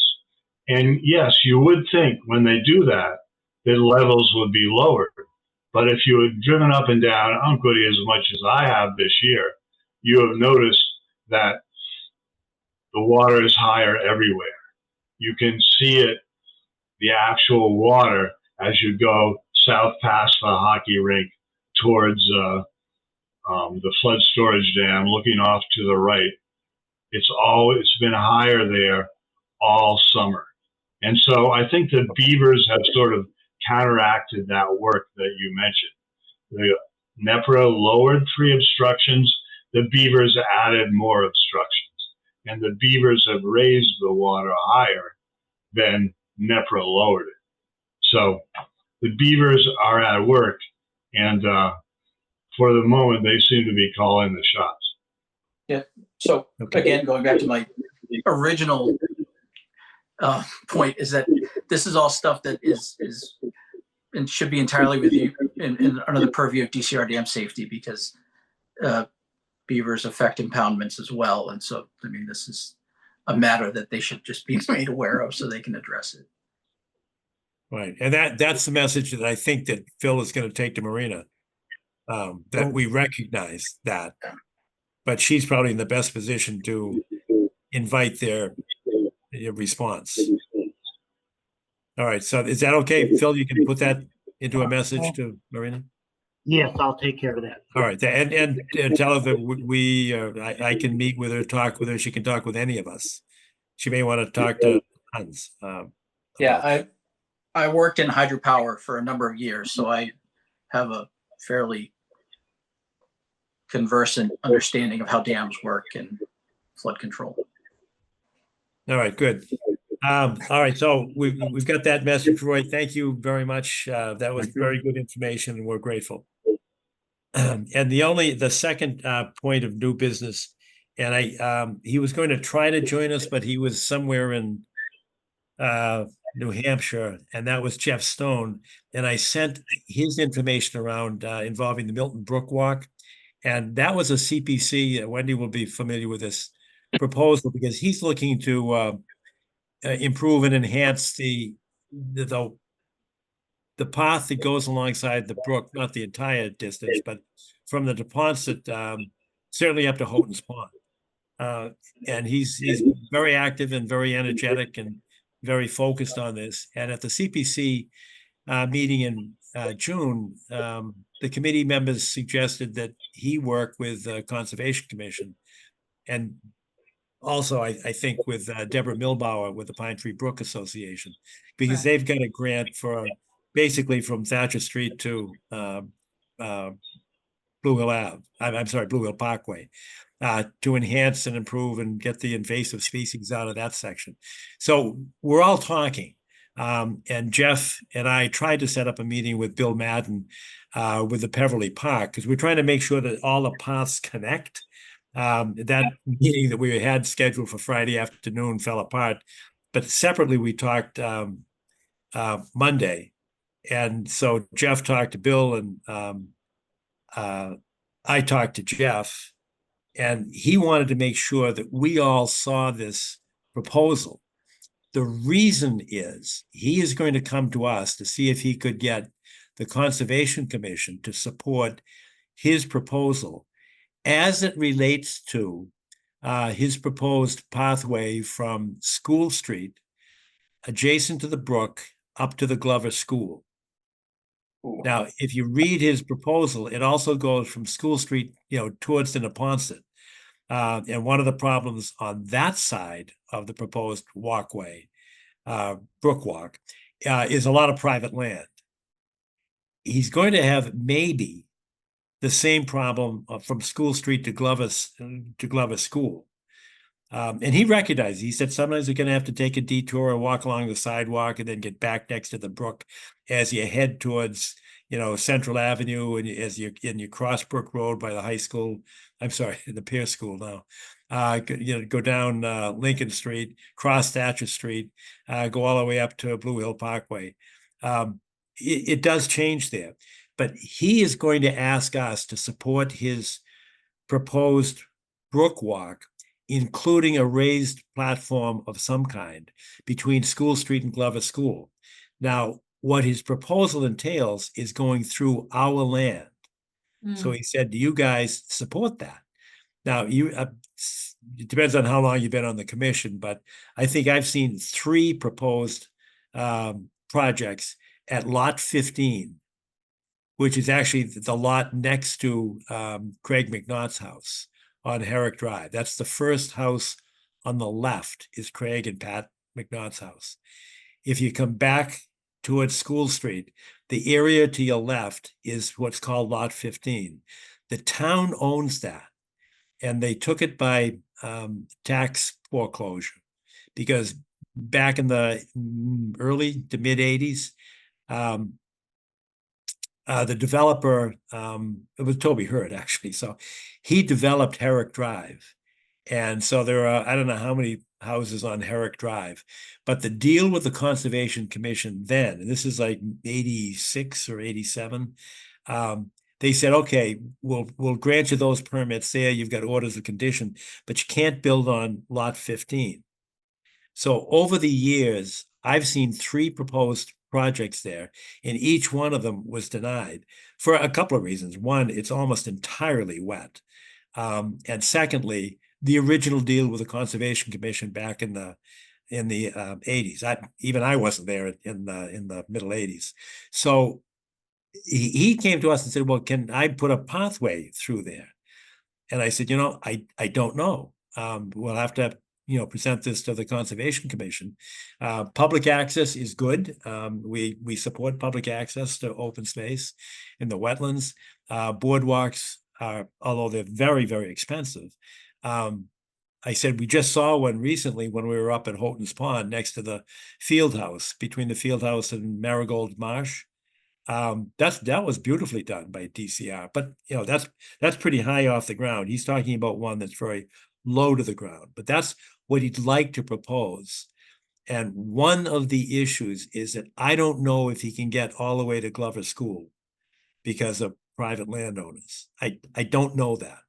So I suggested to Jeff that he go back to maybe Alan Bishop, get the town GIS map and take a look at where the private property would stop that, or potentially stop that walkway, because he's trying to make it a continuous pathway next to the brook. So I'm just alerting you, take a look at it. He's not here with nothing to vote. This is just informational. But he's going to come to us and ask for our support because he's going before the CPC on the 26th, Wendy. So you're going to hear his proposal there in some detail. But part of it, he's going to be looking for our support. And I said, I can't answer you right now because I don't know if you can actually get through there. And I also don't know, we'd have to have somebody, Steve Ivas, take a look at it. I know it's jurisdictional. I'm positive of that. And in addition to the 3 projects that I said that had been attempted about 6 years ago, maybe, the town actually had a proposal that they floated to build a soccer field there. And Steve Ivas went out and took a look at it and said, you got all kinds of problems putting a soccer field here. I mean, this is really sensitive land. And the town, walked away from that proposal. So it is very sensitive land. The issue is going to be, should we put a pathway through there? Can you, put stone dust down on it? Does it require a raised boardwalk or not? And again, the CPC is going to be confronted with some financial challenges because the boardwalk is going to be a whole lot more expensive than simply, cutting a path through the brambles. It really is overgrown, although I haven't been there in quite a number of years. So anybody have an interest in that, you should take a walk down there. Tom, I know you're conversant with all areas of Pine Tree Brook, but it might be good to take a walk there and see if it would make sense to cut a pathway through that land, which belongs to us.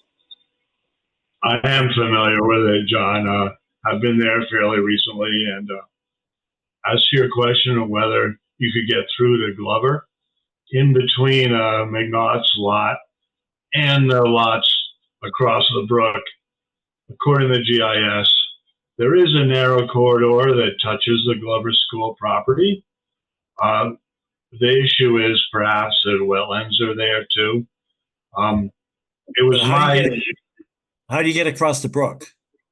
You don't cross it. You're always on the same side of it, I would say, from School Street all the way to Glover.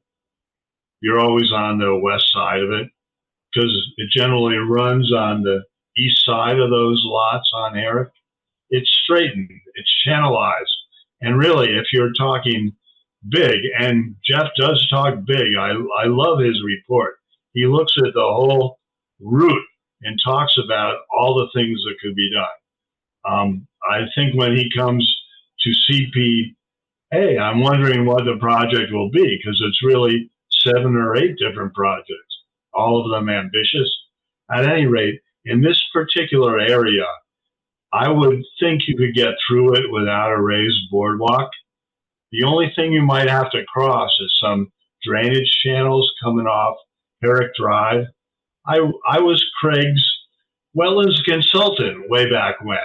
I worked for him in that area when Dr. Carr was involved. I do remember that Charlie Bean from Westwood said he used to farm it for butternut squash. And I remember Dr. Carr trying to drive his auger into the soil, and he could never get deeper than 6 inches because it was all this gravel. It was very interesting substrate there. At any rate, it's all floodplain, but there are limited areas that are wetland. And why not just take the brook out of its channel and recreate a more natural channel through that area? That seems to me would be a better idea, perhaps, than just a walkway alone. But you see, there's no limit to how big you can think. At any rate, I think Jeff has done a terrific job in trying to pull these pieces together and point out where things could happen. And it was just a very interesting report to me. I'd never seen it done before, something that people have talked about for years. I know he didn't do it personally, but he definitely got his money's worth for what he has done so far. All right, good, thank you. This is just informational. There's nothing, we can't vote on anything because it's not on the agenda. It's additional business. But it's just something to think about, and I'm sure he'll be back to us. I know our next meeting will be after the CPC meeting on the 26th, but perhaps at that point he'll come back to us to look for an endorsement or at least comments on what's a good idea and what's not as good or what's bad. And by the way, you mentioned this section between School Street and Central Ave. He specifically says you have to go through 4 or 5 residential lots. That's the case. And as wonderful as a path would be right there, because it's a naturally meandering wooded area, I would say the chances of those 4 homeowners letting us put a trail through their backyards pretty close to 0. It's right. We would have to entice them with huge amounts of money, I think, to get that piece. Yeah, I think he's aware of that. I told her that. I put his chances at 0, but all it takes is money, right? True. True enough. All right, that was informational. I don't have any other additional business. Anybody else? No. Hearing none, is there a motion to adjourn? Arthur, was that your motion, Arthur?